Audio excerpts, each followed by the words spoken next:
വന്നുകൊണ്ടിരിക്കുന്നു.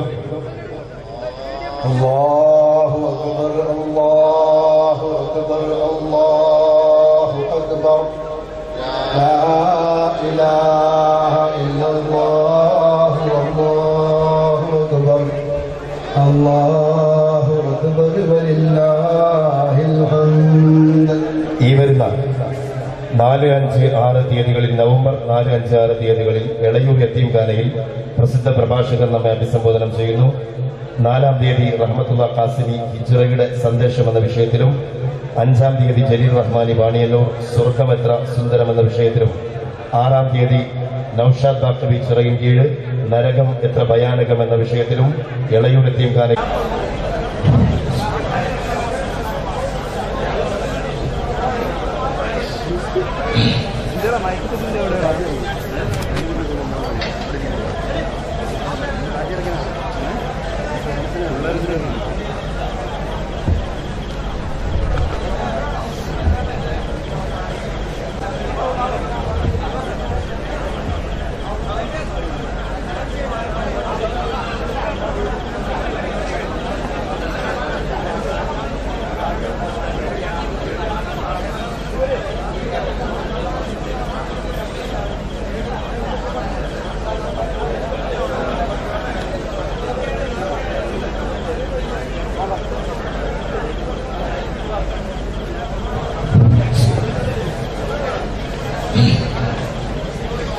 الحمد لله الحمد لله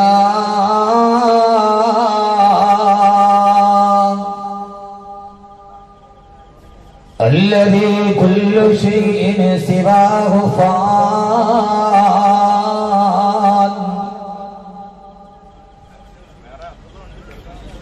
وباعث المرسلين بالأديان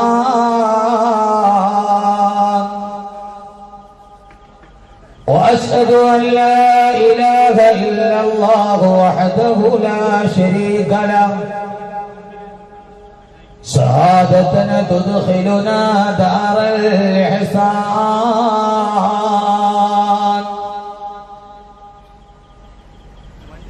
وأشهد أن سيدنا ومولانا محمدا عبده ورسوله سيد الإنس والجان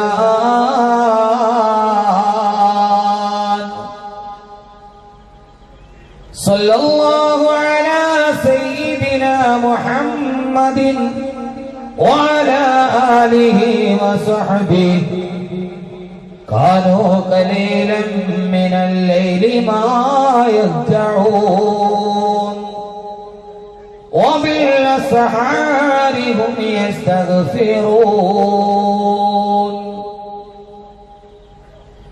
اللهم يا واجب الوجود ويا واهب الخير والجود ويا غاية كل مقصود أفض علينا أنوار رحمتك ويسر لنا الوصول إلى كمال معرفتك وأفوض أمري إلى الله وأفوض أمري إلى الله إن الله بصير بالعباد وأن مردنا إلى الله وأن المسرفين هم أصحاب النار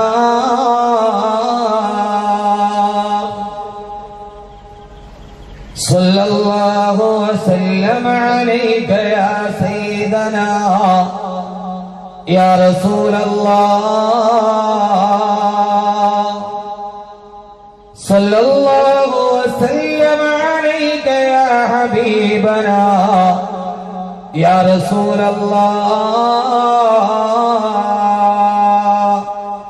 بلغت الرسالة وآتيت الأمانة ونصحت الأمة وكسبت الغمة وجاهدت في سبيل ربك حق جهاده وعبدت ربك حتى أتاك اليقين.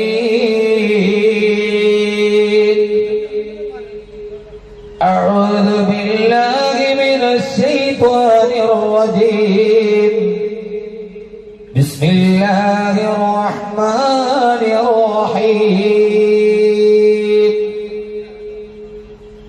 ألهاكم التكاثر حتى زرتم المقابر كلا سوف تعلمون ثم كلا سوف تعلمون كلا لو تعلمون علم اليقين لترون الجحيم ثم لترونها عين اليقين ثم لتسألن يومئذ عن النعيم. صدق الله مولانا العلي العظيم. وقال نبينا وحبيبنا ورسولنا وقائدنا وأسوتنا محمد صلى الله عليه وسلم القيس من دان نفسه وعمل لما بعد الموت. صدق رسوله النبي المصطفى الأمين عليه وعلى آله وأهل بيته أفضل الصلوات وأزكى التسليم.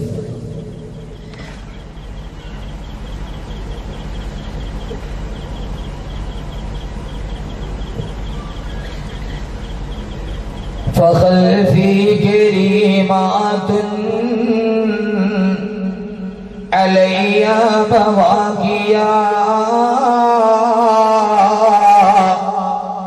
وفيهن أمي أو شقيقي معترتي ينادون خلف العيش من لا يجبهم وقربك في الدنيا سريع الإجابة وعليك حبي يا رسول الله وعليك حبي يا رسول الله وعليك حبا يا رسول الله من عند العاصي صلاة الله معها تحيته سلام الله إجلال قدرك عاشقا تفخيما صلوا عليه وسلموا تسليما.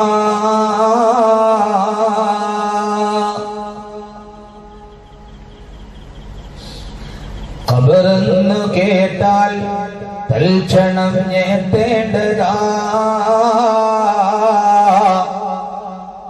കണ്ടാലുടൻ വിട്ടു നീ കരയേണ്ടതാ മേടയ്ക്കു പകരം മാളമാ സുബ്ഹാനാ അറബിയതിൽ കിടക്കേണ്ടതാണ് സുമാന മെത്തയ്ക്കു പകരം മണ്ണതിൽ വിരിച്ചിട്ടതാ സുബ്ഹാന റബ്ബിരുളിനാൽ പെയ്തിട്ടതാ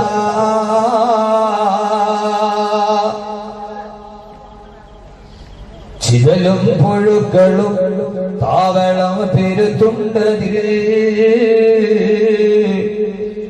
സന്തോഷമാണവകൾക്കു നീ ചെല്ലുന്നതിൽ കാതില്ല റേഷൻ വേണ്ട പോലതിലുണ്ട്. സിസ്റ്റമില്ല തള്ളലാണതുകൊണ്ട് അഴുകുന്നതാണൊരു 3 ദിവസം കൊണ്ട്. സുഹൃത്തേ നിനക്കുള്ള നേത്രമരണ്ട്. ഉടനെ മുഖമിൽ കാണുമേ ഗുഹരണ്ട്. കാണുന്ന പക്ഷം മണ്ടുമേ ഭയം കൊണ്ട്. ഇതൊക്കെ നീ ചിന്തിച്ചു കരയുക സോദരാ. ഇതൊക്കെ നീ ചിന്തിച്ചു കരയുക സോദരാ. എന്നാൽ സുറൂറായി നീ കടക്കും മറുകരാ.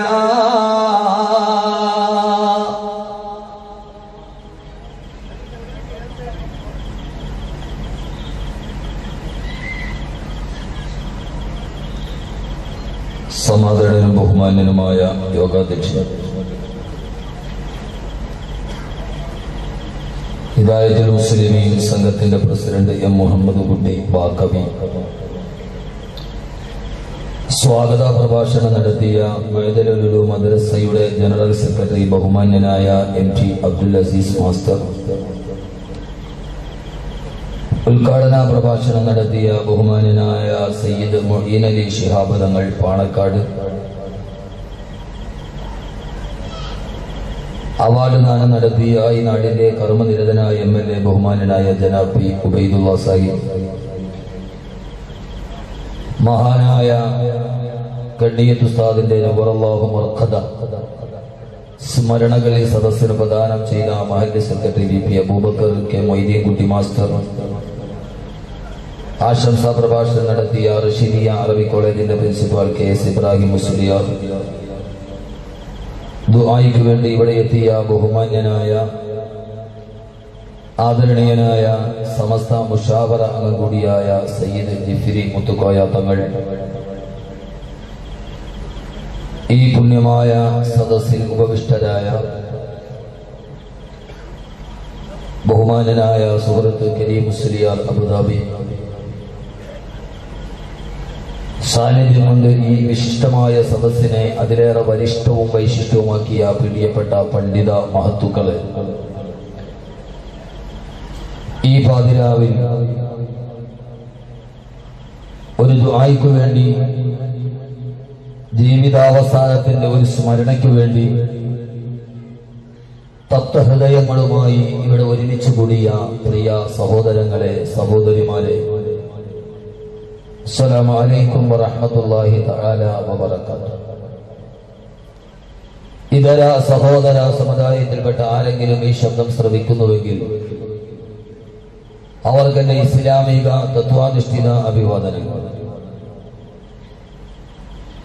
പരമകാരുണികനും പരമദയാലുവും പരമാധിപതിയുമായ അല്ലാഹു സുബ്ഹാനഹു വ തആല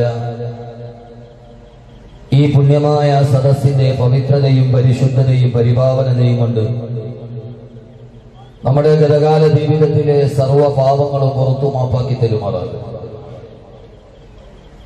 ശിഷ്ടമുള്ള ജീവിതം പാപങ്ങളിൽ നിന്ന് ഒഴിഞ്ഞു മാറി അള്ളാഹുവിനും അവന്റെ പ്രവാചകനും വഴിപ്പെട്ട് ജീവിക്കുവാൻ ആദ്യമായി എന്നോടും ശേഷം നിങ്ങളോടും ഞാൻ വസിയ്യത്ത് ചെയ്യുകയാണ്. കരുണാമയനായ റബ്ബ് സുബ്ഹാനഹു വ തആല നിന്ന് മരണപ്പെട്ടു പോയ നമ്മുടെ മാതാപിതാക്കൾ, ബന്ധുമിത്രാദികൾ, സഹോദരി സഹോദരന്മാർ, ദുആ കൊണ്ട് നമ്മോട് വസിയ്യത്ത് ചെയ്തവർ, ഇൽമിന്റെ വഴികളിൽ നമ്മുടെ സഹായികളായിരുന്നവർ, നമ്മുടെ അഭ്യുദയാകാംക്ഷ, എല്ലാത്തിനും ഉപരി പരിപാവനമായ മജ്ലിസുൽ ഇൽമിന്റെ തീരത്തിലേക്ക് നമ്മെ കൈപിടിച്ചു നടത്തിയ അഭിവന്ദരായ നമ്മുടെ ഗുരുനാഥന്മാർ, എല്ലാവരെയും കബറിടങ്ങളെ അല്ലാഹു സുബ്ഹാനഹു വ തആല വിശാലമാക്കി കൊടുക്കുമാറാകട്ടെ. അവരുടെ പരലോക ജീവിതം സുഖത്തിലും സമാധാനത്തിലും സന്തുഷ്ടിയിലും സംതൃപ്തിയിലുമായി അല്ലാഹു സുബ്ഹാനഹു വ തആല കബൂൽ ചെയ്ത് അനുഗ്രഹിക്കുമാറാകട്ടെ എന്ന ദുആയോടുകൂടി ഈ മദ്രസയുടെ കമ്മിറ്റിയുടെ ആഭിമുഖ്യത്തിൽ നടത്തപ്പെടുന്ന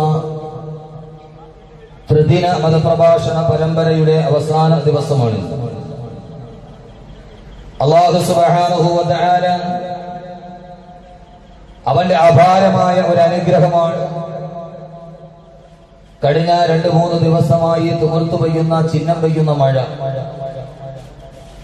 ആ ആശങ്കയിൽ സംഘാടകർ വളരെ ഉത്കണ്ഠയോടെ കൂടി നിൽക്കുന്ന ഒരു അവസരത്തിലാണ് അൽഹംദുലില്ലാഹ് ഒന്ന് ഒരുമിച്ച് കൂടാനെങ്കിലും അള്ളാഹു നമ്മുടെ ഈ കാലാവസ്ഥ അനുകൂലമാക്കി തന്നത്. അൽഹംദുലില്ലാഹി അലാ കുല്ലി ഹാൽ.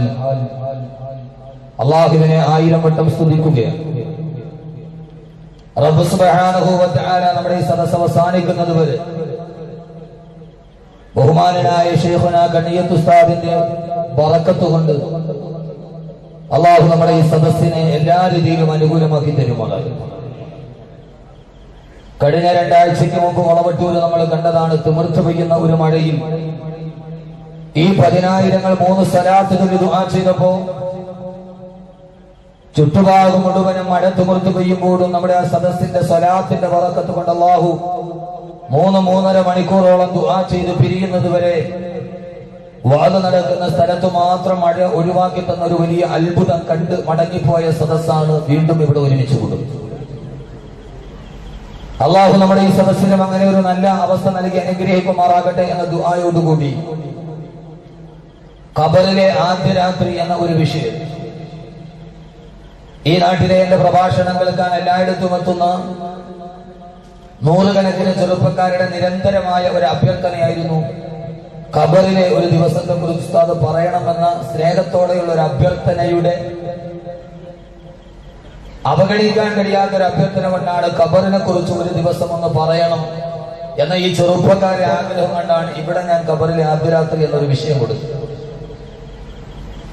പക്ഷെ ഇപ്പൊ ഞാൻ ഇവിടെ വന്ന് നിൽക്കുമ്പോൾ അത്ഭുതപ്പെടുകയാണ്. കാരണം കേരളമെന്നല്ല ഇന്ത്യ കണ്ട ഏറ്റവും വലിയ ജനാസ നമസ്കാരത്തിന്റെ ഉടമയുടെ പേരിൽ സ്ഥാപിക്കപ്പെട്ട ഒരു നഗരിയിൽ ആ ഖബറിലെ ആദ്യ രാത്രി എന്ന ഒരു വിഷയം പറയുക എന്ന ഒരു ആകസ്മികത, അതൊരു കേവലം ഒരു യാദൃശ്ചികതയാണ് എന്ന് ഞാൻ കണക്കാക്കുന്നില്ല. എന്തോ ഒരു വലിയ തഗ്ഫീർ അതിന്റെ ഉള്ളിൽ ഉണ്ട് എന്ന് ഞാൻ മനസ്സിലാക്കും. മാത്രവുമല്ല ഈ സദസ്സിന്റെ ദുആ സ്വീകരിക്കപ്പെടുമെന്ന കാര്യത്തിന് യാതൊരുവിധ തർക്കവുമില്ല.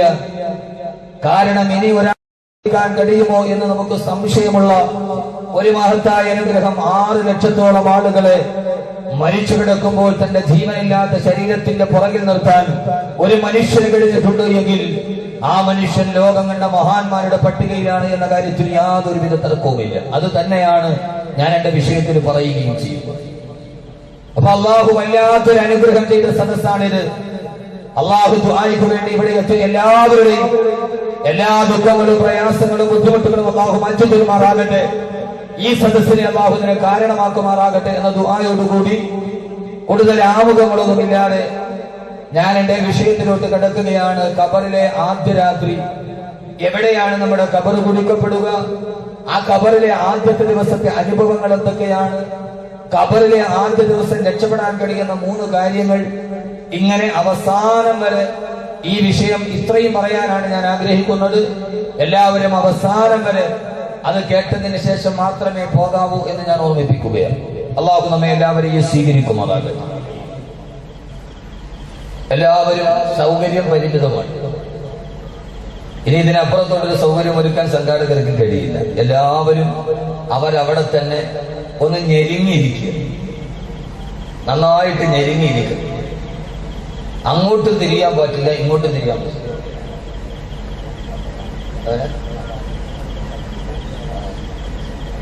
ആ ബാരിക്കേഡിനപ്പുറം കബർസ്ഥാനാണ്, അവിടെ ഇരിക്കാന്നാണ്. അവിടെ ഇരിക്കുക, ഞാനൊന്ന് കുഴിയിൽ ഇറങ്ങിയിരിക്കുക. അപ്പൊ എല്ലാം കൊണ്ട് നമ്മുടെ വിഷയത്തിന് നന്നായിട്ട് പറ്റിയ സ്ഥലമാണ്. രണ്ടാമത് ഞെരുങ്ങിയിരിക്കുക.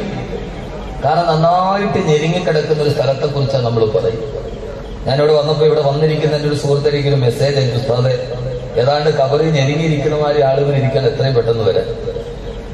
എല്ലാം കൊണ്ടും, സദസ് കൊണ്ടും, സാഹചര്യം കൊണ്ടും, അനുഭവങ്ങൾ കൊണ്ടും ഒക്കെ ഈ പറയുന്ന വിഷയത്തിന്റെ ഒരു പിക്ചറൈസേഷൻ നമുക്ക് കിട്ടുന്ന ഒരു സദസ് കൂടിയാണിത്.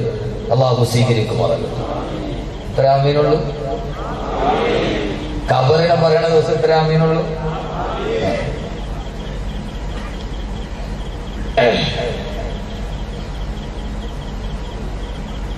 വാത്സല്യത്തോടെ വളർത്തിക്കൊണ്ടുവന്ന തന്റെ മകൻ മരിച്ചു. വിഷാദത്തോടെ വിഷമത്തോടെ തന്റെ ഏക മകന്റെ ജഡവും കയ്യിൽ പിടിച്ച് ആകുലതയോടെ കരഞ്ഞുകൊണ്ട് ഓടി നടന്നു അമ്മ. മരണപ്പെട്ടുപോയ മകനോടുള്ള അതിരത്ത സ്നേഹവാത്സല്യങ്ങൾ കാരണത്താൽ ആ മകനെ മണ്ണിന്റെ അടിയിലേക്ക് കുഴിച്ചിടാനുള്ള വൈമനസ്യത്തോടെ തന്റെ ഓമന മകന്റെ മൃതദേഹവും മാറോട് ചേർത്ത് പാഞ്ഞു നടക്കുന്ന പൊട്ടിക്കരയുന്ന അമ്മയോട് ആരോ പറഞ്ഞുവത്രേ വഴിമധ്യേ. ധാരാളം അത്ഭുത കർമ്മങ്ങൾ കാണിക്കുന്ന ഒരു മഹാനായ യോഗീശ്വരൻ ഇവിടെ എത്തിയിട്ടുണ്ട്. അദ്ദേഹത്തിന്റെ അടുക്കൽ പോയി പറഞ്ഞാൽ ചിലപ്പോൾ നിങ്ങളുടെ മകന്റെ ജീവൻ അദ്ദേഹം തിരിച്ചു കൊടുത്തേക്കും. എല്ലാം മെച്ചപ്പെട്ട മാതാവ് മഹാത്ഭുതങ്ങൾ കാണിക്കുന്ന യോഗി വര്യന്റെ മുമ്പിലെത്തി. അയാളോട് പറഞ്ഞു, നിങ്ങൾ ധാരാളം അത്ഭുതങ്ങൾ ഈ ഭൂമിയിൽ കാണിക്കാറുണ്ട്. ആരും ചെയ്യാൻ കഴിയാത്ത അത്ഭുതങ്ങൾ കൊണ്ട് ആയിരങ്ങളെ അത്ഭുതപ്പെടുത്തുന്ന മാസ്മരിക പ്രകടനങ്ങൾ കാണിക്കുന്ന ആളാണ് നിങ്ങൾ. ശൂന്യതയിൽ നിന്ന് ഭസ്മമെടുക്കുന്നവർ. നിങ്ങൾക്ക് അങ്ങനെ അത്ഭുതം ചെയ്യാൻ കഴിയുമെങ്കിൽ മരണപ്പെട്ടുപോയ എന്റെ ഈ മകന്റെ ജീവൻ ഒന്ന് തിരിച്ചു തരാൻ കഴിയുമോ എന്ന് ചോദിച്ചു ആകുല ചിത്തയായ മാതാവ്. അത്ഭുതങ്ങൾ കാണിച്ച യോഗീശ്വരന്റെ മറുപടി, നീ നാട് മുഴുവനും എല്ലാ വീടുകളിലും കയറിയിറങ്ങി നടന്ന് ഏതെങ്കിലും വീട്ടിൽ നിന്നൊരൽപ്പം കടുകുമണികൾ കൊണ്ടുവന്ന് തരിക. പക്ഷെ നീ കടുകുമണി ശേഖരിക്കുന്ന വീട് ഇതേവരെ മരണം നടന്നിട്ടില്ലാത്ത വീടായിരിക്കും. ഇതേവരെ മരണം നടന്നിട്ടില്ലാത്ത വീട്ടിൽ നിന്ന് കടുകുമണികൾ ശേഖരിച്ചു കൊണ്ടുവന്നാൽ ആ കടുകുമണികൾ കൊണ്ട് നിന്റെ മകന്റെ ജീവൻ ഞാൻ തിരിച്ചു തരാമെന്ന് പറഞ്ഞു മഹാൻ എന്ന് പറയപ്പെടുന്ന ആ യോഗീശ്വരനായ സന്യാസി. വളരെ താല്പര്യത്തോടെ പ്രതീക്ഷയോടെ ആ മാതാവ് നാട്ടിലെ മുഴുവൻ വീടുകളിലും കയറി ഇറങ്ങി നടന്നു. എല്ലാ വീടുകളിലും കടുകുമണി ഉണ്ടായിരുന്നു. പക്ഷേ മരണം നടക്കാത്ത വീടുകൾ ഒന്നുപോലും ആ ഗ്രാമത്തിലുണ്ടായിരുന്നില്ല. കടുകുമണികൾ കൊടുക്കാൻ എല്ലാവരും തയ്യാറാണ്. ആ അമ്മ ചോദിച്ചു, അത്ര നിങ്ങളുടെ ഈ വീട്ടിൽ മരണം നടന്നിട്ടുള്ള ഉണ്ട്? മരണം നടക്കാത്ത ഒരു വീട് പോലും കാണാതെ ആ ഗ്രാമാന്തരം മുഴുവനും നടന്ന മാതാവ് അവസാനം ആ മനുഷ്യനോട് പറഞ്ഞു, അത്ര യോഗുവേ, എല്ലായിടത്തും കടുകുമണികളുണ്ട്, പക്ഷെ മരണം നടക്കാത്ത ഒരു വീട് പോലും എനിക്ക് ഈ നാട്ടിൽ കാണാൻ കഴിഞ്ഞില്ല എന്ന് വല്ലാതെ തപ്ത ചിത്തയായി അവർ പറയുമ്പോ ആ മനുഷ്യൻ പറഞ്ഞു, അത്ര ഇതാണ് സത്യം, ഇതാണ് സത്യം. മരണം നടക്കാത്ത വീടുകളില്ല, മരണത്തിന് കീഴ്പ്പെടാത്ത മനുഷ്യരില്ല എന്ന മഹാസത്യം മനസ്സിലാക്കിക്കൊള്ളുക. മരിച്ചുപോയ ഒരു മനുഷ്യന് ജീവൻ തിരിച്ചു കൊടുക്കാൻ ഒരു യോഗീശ്വരനും സാധിക്കുകയില്ല എന്ന് ആ മഹാനായ മനുഷ്യൻ പറഞ്ഞു കൊടുത്തതായി പണ്ടൊക്കെ ഒരു കഥകളിൽ വായിച്ചിട്ടുണ്ട്. ഖബറിലെ ആദ്യ രാത്രി എന്ന ഒരു വിഷയം സംസാരിക്കുമ്പോ ലോകത്ത് മുഴുവനും ഒരു ഞെട്ടിക്കുന്ന ഒരു മഹാസത്യത്തെ മനസ്സിലാക്കിക്കൊള്ളുക. ലോകത്തിൽ മനുഷ്യനും ഒരു വീടുകളിൽ പോലും മരണം നടക്കാത്ത വീടുകളില്ല, മരണദൂതൻ വരാത്ത പ്രദേശങ്ങളില്ല, മരണദൂതനെ കാണാത്ത മനുഷ്യരില്ല. ഈ ലോകത്ത് ജീവനോടുകൂടി പിറന്ന ഏതൊരു മനുഷ്യനും മരണമെന്ന മഹാസത്യത്തിന് പിടികൊടുത്തൊരു ദിവസം ഇവിടെ നിന്ന് മണ്ണിന്റെ മുകളിൽ നിന്ന് മണ്ണിന്റെ അടിയിലേക്ക് പ്രയാണം ചെയ്യേണ്ടവനാണ് എന്ന ഏറ്റവും വലിയ മറികടക്കാൻ കഴിയാത്ത പ്രതിസന്ധിയാണ് മനുഷ്യ ജീവിതത്തിന്റെ ഏറ്റവും വലിയ സന്തുലിതാവസ്ഥയെ പോലും തകിടം മറിക്കുന്നത് എങ്കിൽ മനുഷ്യനായിട്ടില്ല, ജീവജാലങ്ങളായി പിറന്ന ജീവനോടെ പിറന്ന ഏതൊരു മനുഷ്യനും അവന്റെ ജീവിതത്തിൽ വിസ്മരിക്കാൻ കഴിയാത്ത, അവന്റെ ജീവിതത്തിൽ ഒഴിവാക്കാൻ കഴിയാത്ത ഏറ്റവും വലിയ മഹാപ്രതിഭാസമാണ് മരണം. അതുകൊണ്ട് തന്നെ ആ മരണത്തിന് ശേഷമുള്ള ആദ്യരാത്രി ഒരൊറ്റ മനുഷ്യനും അവന്റെ ജീവിതത്തിൽ നിന്ന് നയിക്കാൻ കഴിയുകയില്ല. ആ മരണത്തിൽ നിന്ന് മനുഷ്യനെ രക്ഷിക്കാൻ 6 അടി മണ്ണിന്റെ ഉള്ളിൽ കൊണ്ടുപോയി മലർന്നു കിടക്കുന്ന ആദ്യത്തെ രാത്രിയിൽ നിന്ന് രക്ഷിക്കാൻ ഈ ലോകത്തിൽ നിന്ന് ശൂന്യതയിൽ നിന്ന് ഭസ്മമുണ്ടാക്കിയവർക്കോ ആകാശ അത്ഭുതങ്ങൾ വിരിയിച്ചവർക്കോ 1000 സൂര്യതേജസ്സോടെ നിലനിൽക്കുന്നവർക്കോ ലോകത്തിൽ വരെ കഴിഞ്ഞിട്ടില്ല എന്ന് ഒരു മനുഷ്യ നിർമ്മിത പ്രസ്ഥാനങ്ങൾക്കും ഒരു മനുഷ്യ ദൈവങ്ങൾക്കും ഇതേവരെ കഴിഞ്ഞിട്ടില്ല എന്ന മഹാസത്യത്തിന്റെ മുമ്പിൽ നിലനിൽക്കുമ്പോ മനുഷ്യന്റെ ഏറ്റവും വലിയ അജ്ഞതയും മനുഷ്യന്റെ ഏറ്റവും വലിയ കഴിവുകേടും ഇതാണ് എന്ന് മനസ്സിലാക്കുക. ജനനത്തെ തടഞ്ഞു നിർത്താൻ മനുഷ്യന് കഴിഞ്ഞേക്കാം. അവന്റെ മുമ്പിൽ കൃത്രിമ വഴികളുണ്ട്.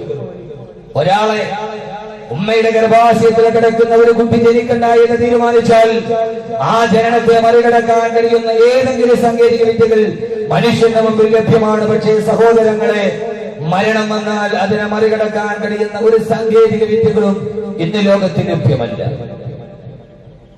ആർക്കും ഒരിടത്തും മരണത്തെ തടഞ്ഞു നിർത്താൻ കഴിയുന്ന ഒരു സാങ്കേതിക വിദ്യ ലഭ്യമല്ല. ആ മരണത്തിൽ നിന്ന് ഒളിച്ചോടാൻ കഴിയുന്ന ഒരു സാങ്കേതിക വിദ്യയും ലഭ്യമല്ല എന്ന് അല്ലാഹുവിന്റെ വിശുദ്ധമായ ഖുർആൻ വളരെ അസന്നിഗ്ധമായി നൂറ്റാണ്ടുകൾക്ക് മുമ്പ് ലോകത്തോട് പറയുമ്പോ, ധർമാധർമ്മ വ്യതിരക്തതയില്ലാതെ സത്യാസത്യ വ്യവച്ഛേദനമില്ലാതെ ആർക്കൊക്കെ വേണ്ടി ഈ ഭൂലോകത്ത് തങ്ങളുടെ ജീവിതം നശിപ്പിച്ചു പോയ 6-ാം നൂറ്റാണ്ടിലെ കാട്ടറബികളോട് അല്ലാഹുവിന്റെ വിശുദ്ധമായ ഖുർആൻ അവരോട് മനസ്സിൽ തട്ടുന്ന രീതിയിൽ പറയുന്ന ഏറ്റവും പ്രധാനപ്പെട്ട സന്ദേശമേതാ? أينما تكونوا يدرككم الموت ولو كنتم في بروج مشيدة. അല്ലാഹുവിന്റെ വിശുദ്ധമായ ഖുർആൻ പറയുകയാ, أينما تكونوا يدرككم الموت ولو كنتم في بروج مشيدة. ഏത് വലിയ ബഹുനില കെട്ടിടങ്ങളിൽ പോയി നീ ഒളിച്ചിരുന്നാലും, അങ്ങനെ ആകാശലോകങ്ങളെ താണ്ടിക്കിടന്ന് ചന്ദ്രഗോളത്തിന് പോയി താമസമുറപ്പിച്ചാലും, അതിന്റെ മുകളിലേക്ക് എന്റെ മരണത്തിന്റെ ദൂതൻ, എന്റെ മരണദൂതൻ പറന്ന് വരിക തന്നെ ചെയ്യുമെന്ന് 4 നൂറ്റാണ്ടുകൾക്ക് മുമ്പ് മാനവലോകത്തിന് മറക്കാൻ കഴിയാത്ത മഹാസത്യത്തെ പ്രഘോഷണം ചെയ്തു അല്ലാഹുവിന്റെ വിശുദ്ധ ഖുർആൻ. ഇതുകൊണ്ട് ഇന്ന് ഭൂമിയിൽ ഏറ്റവും വലിയ ചർച്ച ചെയ്തെന്നറിയുമോ? അങ്ങനെ അമേരിക്കയുടെ നാസ എന്ന ഏറ്റവും വലിയ ആകാശ പര്യവേഷണ കേന്ദ്രത്തിലേക്ക് ചന്ദ്രനിൽ താമസിക്കാൻ കഴിയുമോ? ചൊവ്വയിൽ പോയി വ്യാസമുറപ്പിക്കാൻ കഴിയുമോ? ആ ചൊവ്വയുടെ വ്യാസം നിർണയിച്ചിട്ട് അതിന് വാസമുറപ്പിക്കാൻ കഴിയുമോ എന്ന് കൂലങ്കസമായി മനുഷ്യൻ ചിന്തിച്ചുകൊണ്ടിരിക്കുമ്പോ, ആകാശമണ്ഡലങ്ങളെ മുഴുവനും താണ്ടി താരാപഥങ്ങളുടെ ഇടയിൽ പോയി ഒളിച്ചിരുന്നാൽ അല്ലാഹു പറയുകയാണ്, മാനവാ, അവിടേക്ക് കടന്നു വന്നാലും എന്റെ മരണദൂതന് പ്രയാസമില്ല. അതുകൊണ്ടാണല്ലോ സഹോദരങ്ങളെ, ഈ ഭൂമിയിൽ മാത്രമല്ല ബഹിരാകാശത്തെ ചലഞ്ചർ എന്ന ബഹിരാകാശ പേടകം കുതിച്ചുയരുമ്പോ, ആ ചലഞ്ചർ കോക്കാനവറാവാളില് പിന്നിൽ നിന്ന് കുതിച്ചുയർന്നു പോയ ചലഞ്ചറിൽ ഏതാണ്ട് 6ഓളം ബഹിരാകാശ യാത്രികൾ ഭൂമി കടന്നു, സൂര്യൻ കടന്നു, നെബൂലകൾ കടന്നു, ആകാശലോകത്തിന്റെ ഏതോ തട്ടിലൂടെ നടന്നു പോകുമ്പോ പിന്നീട് ചലഞ്ചർ ഭൂമിയിലേക്ക് തിരിഞ്ഞു വന്നിട്ടില്ല. എവിടെയോ ആരും കാണാത്ത ആകാശലോകത്തിന്റെ ഉള്ളിലേക്ക് നാസയുടെ റഡാറിൽ പോലും പതിയാത്ത സ്ഥലത്തിലേക്ക് കടന്നു പോയി. അത്രേ ആരെന്നറിയോ? കാബിലുള്ളവാൾ മലക്കസറായി, കാബിലുള്ളവാൾ മലക്കസറായി. അതുകൊണ്ട് നിന്റെ പരീക്ഷണം വൃഥാവിലാണ്.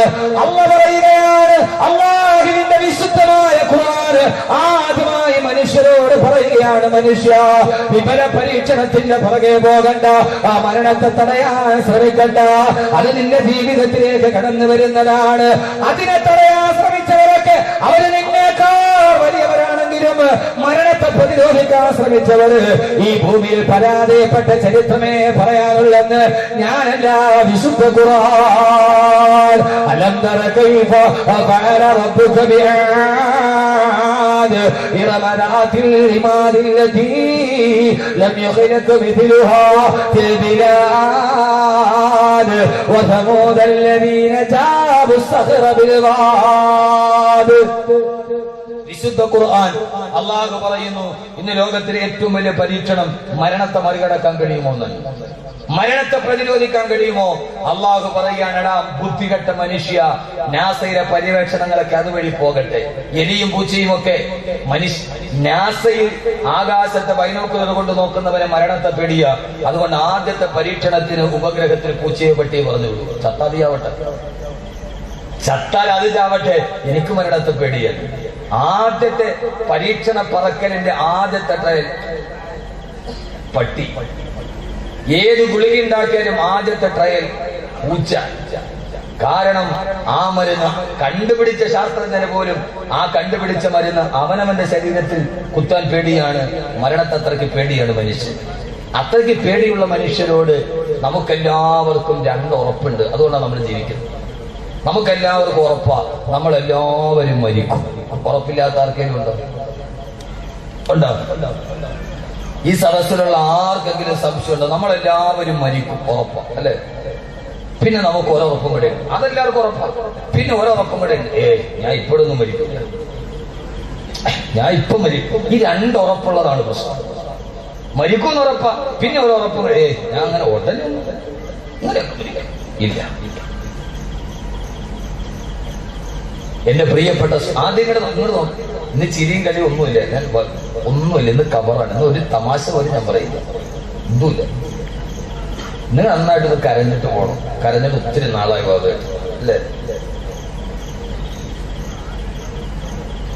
അതും കണ്ണിയത്ത് ഉസ്താദിന്റെ പേരുടെ സദസ് എന്തൊരു ഒരു തവഫുക്കാണ് നോക്കുന്നത്. എന്തൊരു കണക്ഷനാണ്. അള്ളാഹു നിലനിർത്തി തരട്ടെ.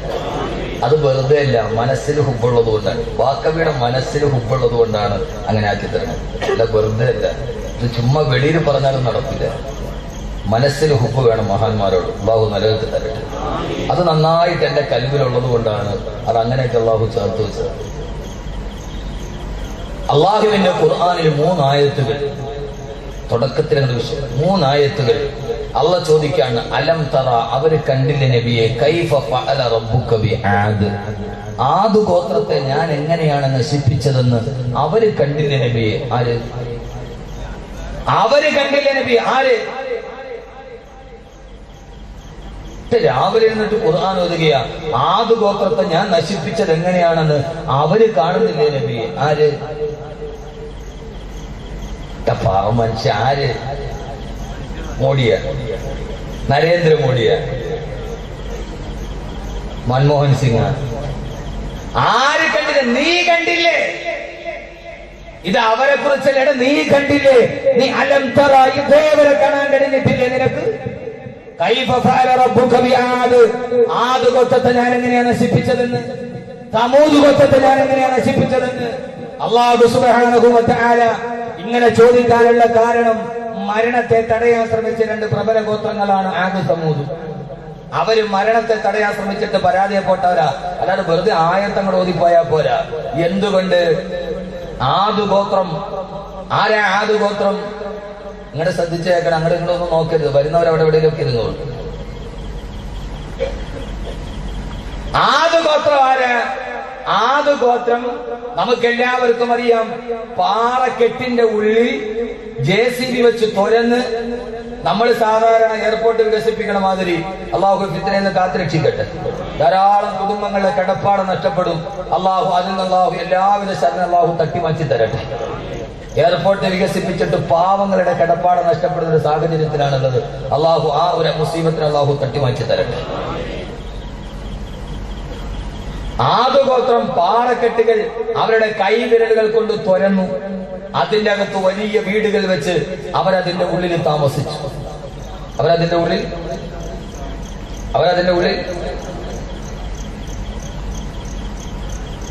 അല്ല, ആദല്ല, അത് സമൂദാണ്. ആദ് ഗോത്രം നശിച്ചുപോയി. എങ്ങനെ നശിച്ചു? അല്ലാഹുവിന്റെ ഖുർആൻ പറയുകയാണ്,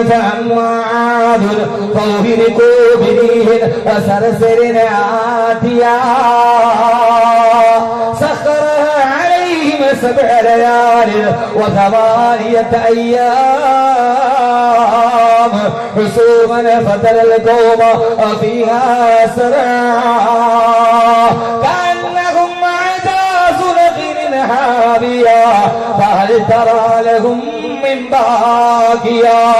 അള്ളാഹു പറയാണ്, 7 രാത്രിയും 8 പകലും നീണ്ടു നിന്ന ഒരു പേമാരി തിമിർത്തു പെയ്തപ്പോ ആകാശത്തൊരു പേമാരി തിമിർത്തു പെയ്തു അത്രേ. ആദ് ഗോത്രം എന്ന് പറഞ്ഞാൽ കൊണ്ടോട്ടിക്കാരെ, ഒരു കൂറുകാരെ നമ്മളെ പോലെയല്ല.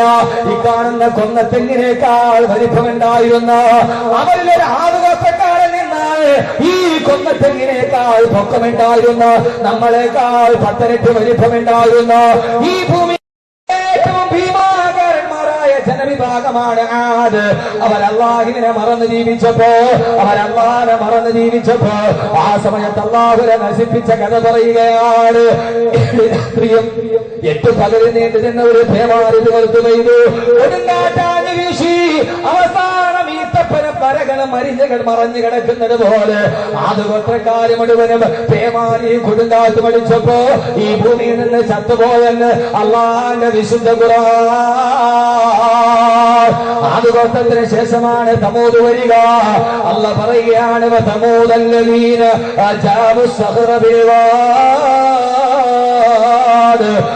സമൂത് ഗോത്രമാരാ അവരെ ഏറ്റവും വലിയ സാങ്കേതിക വിദ്യയുടെ ഉടമസ്ഥന്മാരാണ്. ഭീമാകാരമായ പാറക്കെട്ടുകളുടെ ഉള്ളിലേക്ക് ചെന്ന് കൈവിരലുകൾ കൊണ്ട് പാറക്കെട്ടുകളെ തുറന്നു മാറ്റിയിട്ട് തുറന്നു മാറ്റിയ പാറക്കെട്ടിന്റെ ഉള്ളിൽ ഏറ്റവും വലിയ ഫ്ലാറ്റുകൾ വെച്ചിട്ട് അതിന്റെ ഉള്ളിൽ താമസം ആരംഭിച്ചു സമൂത് ഗോത്രം. സമൂത് ഗോത്രത്തിന്റെ പ്രവാചകനാണ് സാലിഹ് നബി അലൈഹിസ്സലാത്തു വസ്സലാം. സാലിഹ് നബി പറഞ്ഞു സമൂത് ഗോത്രമേ സമൂത് ഗോത്രമേ വഇലാ സമൂദ അഖാഹും സാലിഹാ. സമൂത് ഗോത്രത്തിനോട് പറഞ്ഞ സമൂദ് ആദുകളെ നിങ്ങളുടെ പൂർവികന്മാരായ ജനങ്ങള് അല്ലാഹു അത്ര വലിയ ശക്തന്മാരായിട്ടും ഒരു പേമാരി കൊണ്ട് തകർത്ത് കളഞ്ഞത് കണ്ടോ? എന്താ നിങ്ങൾ മനസ്സിലാക്കുന്നില്ല? അതൊരു റബ്ബിനോട് നന്ദികേട് കാണിക്കരുതേ. പടച്ച റബ്ബിനെ വലിച്ചെറിയരുത്. മരണമേത് സമയത്തും നിങ്ങളിലേക്ക് വരുമെന്ന് പറഞ്ഞപ്പോ ആ സമയത്ത് പാറക്കെട്ടുകൾ തുറന്നിട്ട് അതിന്റെ ഉള്ളിൽ വീട് വെച്ചിട്ട് അതിന്റെ ഉള്ളിൽ താമസമൊരുക്കി വാതിലെല്ലാം കുറ്റിയിട്ടിട്ട് സമൂത് ഗോത്രം അഹങ്കാരത്തോടെ പറഞ്ഞു ഗോത്ര സാലിഹേ ഓ സാലിഹേ സാലിഹേ നീ ഞങ്ങളെ ഉപദേശിക്കേണ്ട സാലിഹേ. നിന്റെ അല്ലാ ആദരെ നശിപ്പിച്ചതും മഴയും പേമാരിയും പെട്ടിച്ചിട്ടാണെങ്കിൽ നിന്റെ അള്ളാഹ്ക്ക് ഞങ്ങളെ മരിപ്പിക്കാൻ കഴിയില്ല സാലിഹേ. ഞങ്ങൾ പാറക്കെട്ടിന്റെ ഉള്ളിലാണ് വീട് വെച്ചിരിക്കുന്നത്. മഴയും പേമാരിയും പെയ്താൽ ഈ പാറക്കെട്ടുകൾ ഞങ്ങളെ സംരക്ഷിച്ചുകൊള്ളുമെന്ന് പറഞ്ഞ് അതുകൊണ്ടാണ് കൈകൊണ്ട് തുറന്നിട്ട് വീടതിന്റെ ഉള്ളിൽ സ്ഥാപിച്ചത്. സമൂത് ഗോത്രക്കാർ ബഹുമാനപ്പെട്ട സാലിഹ് നബിയോട് ചരിത്രം കേൾക്കാറുണ്ട്. സമൂത് ഗോത്രക്കാർ ഇങ്ങനെ വിരലുകൊണ്ട് തുരന്ന് പാറയുടെ ഉള്ളിൽ വലിയ ഫ്ലാറ്റ് കെട്ടി അതിന്റെ ഉള്ളിൽ താമസം ആരംഭിച്ചു. എന്തിനാ? നമ്മൾ കൊണ്ടുപോലെ ചരിത്രം ഖസസ് നബി പോലെ പറയുന്നത്. എന്തിനാണ് അവര് പാറ തുരന്നത്? പാറ തുരന്നത് സാലിഹ് നബി പറഞ്ഞു നിങ്ങൾ മരിക്കും. അപ്പൊ സമൂത് ഗോത്രം പറഞ്ഞു ഞങ്ങൾ മരിക്കാനോ? സാലിഹെ ആദിനെ അള്ള നശിപ്പിച്ച് അവർക്ക് നല്ല വീടുണ്ടായിരുന്നില്ല. അതുകൊണ്ട് മഴ പെയ്തപ്പോ അവര് മരിച്ചുപോയി, പേമാരി പെയ്തപ്പോ അവര് മരിച്ചുപോയി. ഞങ്ങളുടെ കണ്ടോ ഞങ്ങൾ വലിയ പാറക്കെട്ടിന്റെ ഉള്ളിൽ വീട്. അപ്പൊ വീടിന്റെ മുകളിലുള്ള ആവരണം എന്താ? പാറ. അപ്പൊ മഴയും കാറ്റുപടിച്ചാലും പാറ ഇളവോ? ഇല്ല. അങ്ങനെ അള്ളാഹുവിന്റെ അടുക്കൽ മരണത്തെ പ്രതിരോധിക്കാൻ ശ്രമിച്ചിട്ട് അവർ പരാജയപ്പെട്ട കഥയാണ് ഖുർആൻ പറയുക. അവരാ പാറക്കെട്ടിന്റെ ഉള്ളിൽ വീട് വെച്ച് സാലിഹ് നബിയെ കളിയാക്കി. വിശദീകരിക്കാൻ സമയമില്ല. യാ സാലിഹ് യാ സാലിഹ് ഖാല ഇന്നമാ യൻഫഉകും ഖാല ലാ യൻഫഉകും നുസ്ഹി ഖാലു സവാഉൻ അലൈനാ അബഅൽത അം ലം തകും മിനൽ വാഇലീൻ. സമൂത് ഗോത്രക്കാരുടെ സാലിഹേ നീ എത്ര വാത് പറഞ്ഞാലും ഞങ്ങൾ നന്നാവില്ല. നിങ്ങൾ പറഞ്ഞവര് തന്നെ എത്ര വാത് പറഞ്ഞാലും ഞങ്ങൾ എന്താവൂല? നന്നാവൂല. ഇത് ആദ്യം ലോകത്ത് പറഞ്ഞതല്ല ഖുർആൻ, ഞാനല്ല ഖുർആൻ. സമൂത് ഗോത്രം പറഞ്ഞു. അവർ ഇച്ചിരി അഹങ്കാരികളാണ്. കാരണം അവരുടെ കയ്യിൽ കുറച്ച് നെഞ്ചൂക്കുണ്ട്. അവര് പറഞ്ഞു സാലിഹേ ഖാലൂ സവാഉൻ അലൈനാ അബഅൽത അം ലം തകും മിനൽ വാഇദീൻ. എത്ര വാത് പറഞ്ഞാലും ഞങ്ങൾ നന്നാവില്ല സാലിഹേ. നിന്റെ അള്ളാഹിനോട് പറ, ധൈര്യമുണ്ടെങ്കിൽ ഞങ്ങളെ മരിപ്പിക്കാൻ. എന്റെ പ്രിയപ്പെട്ട സഹോദരങ്ങള് വെല്ലുവിളി തകർന്ന കഥ ഖുർആൻ പറയുകയാ. പാറക്കെട്ടിന്റെ ഉള്ളിൽ വീടുകൾ ഉണ്ടാക്കിയിട്ട് ഞങ്ങൾ മരിക്കില്ല എന്ന് കരുതിയ സമൂഹം അള്ളാഹുവിന്റെ തീരുമാനം വന്നപ്പോ ആകാശത്തിൽ ഇടിനാദം മുഴങ്ങി. സാധാരണ മഴക്കും പിടിമുടങ്ങുന്നത് പോലെ ആകാശത്തിൽ ഇടിനാദം മുഴങ്ങി. ആ ഇടിനാദത്തിന്റെ ശബ്ദം സഹിക്കാൻ കഴിയാതെ പാറക്കെട്ടിന്റെ ഉള്ളിലിരുന്നിട്ട് സമൂത് ഗോത്രം ഹാർട്ട് അറ്റാക്ക് വന്ന് മരിച്ചുപോയെന്ന് അള്ളാന്റെ വിശുദ്ധ ഖുർആൻ. ഒരു പരിധിക്കപ്പുറമുള്ള ശബ്ദം മനുഷ്യനെ താങ്ങാൻ കഴിയില്ല. ഒരു വല്ലാത്ത 140 ഹെർട്സിന് മുകളിലേക്കുള്ള ശബ്ദത്തിന് ആവൃത്തി മനുഷ്യന് താങ്ങാൻ കഴിയില്ലെന്നാണ് ശാസ്ത്രം പറയുക. അതിന്റെ മുകളിലോട്ടുള്ള ശബ്ദം വന്നപ്പോ പാറക്കെട്ടിന്റെ ഉള്ളിൽ നിന്നിട്ട് ആ ശബ്ദം സഹിക്കാൻ കഴിയാതെ ഹാർട്ട് അറ്റാക്ക് വന്ന് ചത്തുപോയി. സമൂത് ഗോത്രമേ കഥ പറഞ്ഞിട്ട് അള്ള പറയുക കേട്ടോ, പുൽച്ചാടിയുടെ പോലും ആരോഗ്യമില്ലാത്ത മനുഷ്യ, എന്തേ നിനക്ക് ഉറപ്പില്ല? നിനക്ക് ചിന്തിക്കുന്നില്ല നാളെ ഇവരെല്ലാം ചത്തുപോയെങ്കിൽ ഞാൻ ഇവിടെ നിന്ന് മരിച്ചു പോകുമെന്ന്? എന്തേ നിനക്ക് ചിന്തയുണ്ടാകുന്നില്ല? മരണത്തെ അതിജീവിക്കാൻ കഴിയുന്ന മരുന്ന് കണ്ടുപിടിക്കാൻ എന്തേ നീ തുനിയുന്നെന്ന് അള്ളാന്റെ വിശുദ്ധ ഖുർആൻ. അതുകൊണ്ട് സഹോദരങ്ങളെ, മരണം സുനിശ്ചിതമാണ്.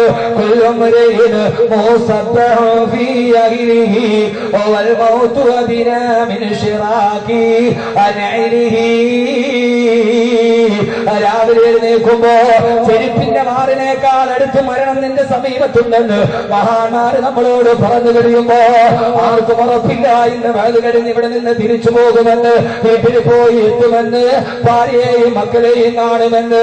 അതുകൊണ്ട് മരണത്തിന്റെയും ജന്നത്തിന്റെയും ഇടയിലുള്ള ഉൾപ്പാലത്തിലൂടെ ഈ ജീവിതത്തിൽ നിന്ന് നടന്നു പോകുന്ന എന്റെ പ്രിയപ്പെട്ട ചെറുപ്പക്കാരാ, അല്ല പറയുകയാണ് ഏത് സമയത്ത് നിന്റെ മരണത്തെ കുറിച്ചുള്ള ഓർമ്മ ആർക്കും പ്രതിരോധിക്കാൻ കഴിയാത്ത ഏത് വമ്പന്മാരെ തകർന്ന് തരിപ്പണമായി പോയ ഈ മരണം ഒരു ദിവസം എന്നിലേക്ക് കടന്നു വരുമെന്നുള്ള ബോധത്തിനൊക്കെ ഉണ്ടാകണമെന്ന് അള്ളാന്റെ വിശുദ്ധ ഖുർആൻ. അള്ളാഹു നമുക്ക് ആ ബോധം നൽകട്ടെ. ഉറക്കെ അള്ളാഹു നമുക്ക് ആ ബോധം നൽകട്ടെ. അള്ളാഹു നമുക്ക് ആ ബോധം നൽകി അനുഗ്രഹിക്കട്ടെ. ഉറക്കാമേ പറ. പോരാ, ആമീൻ പോരാ. ഒരു ഉസാറില്ല.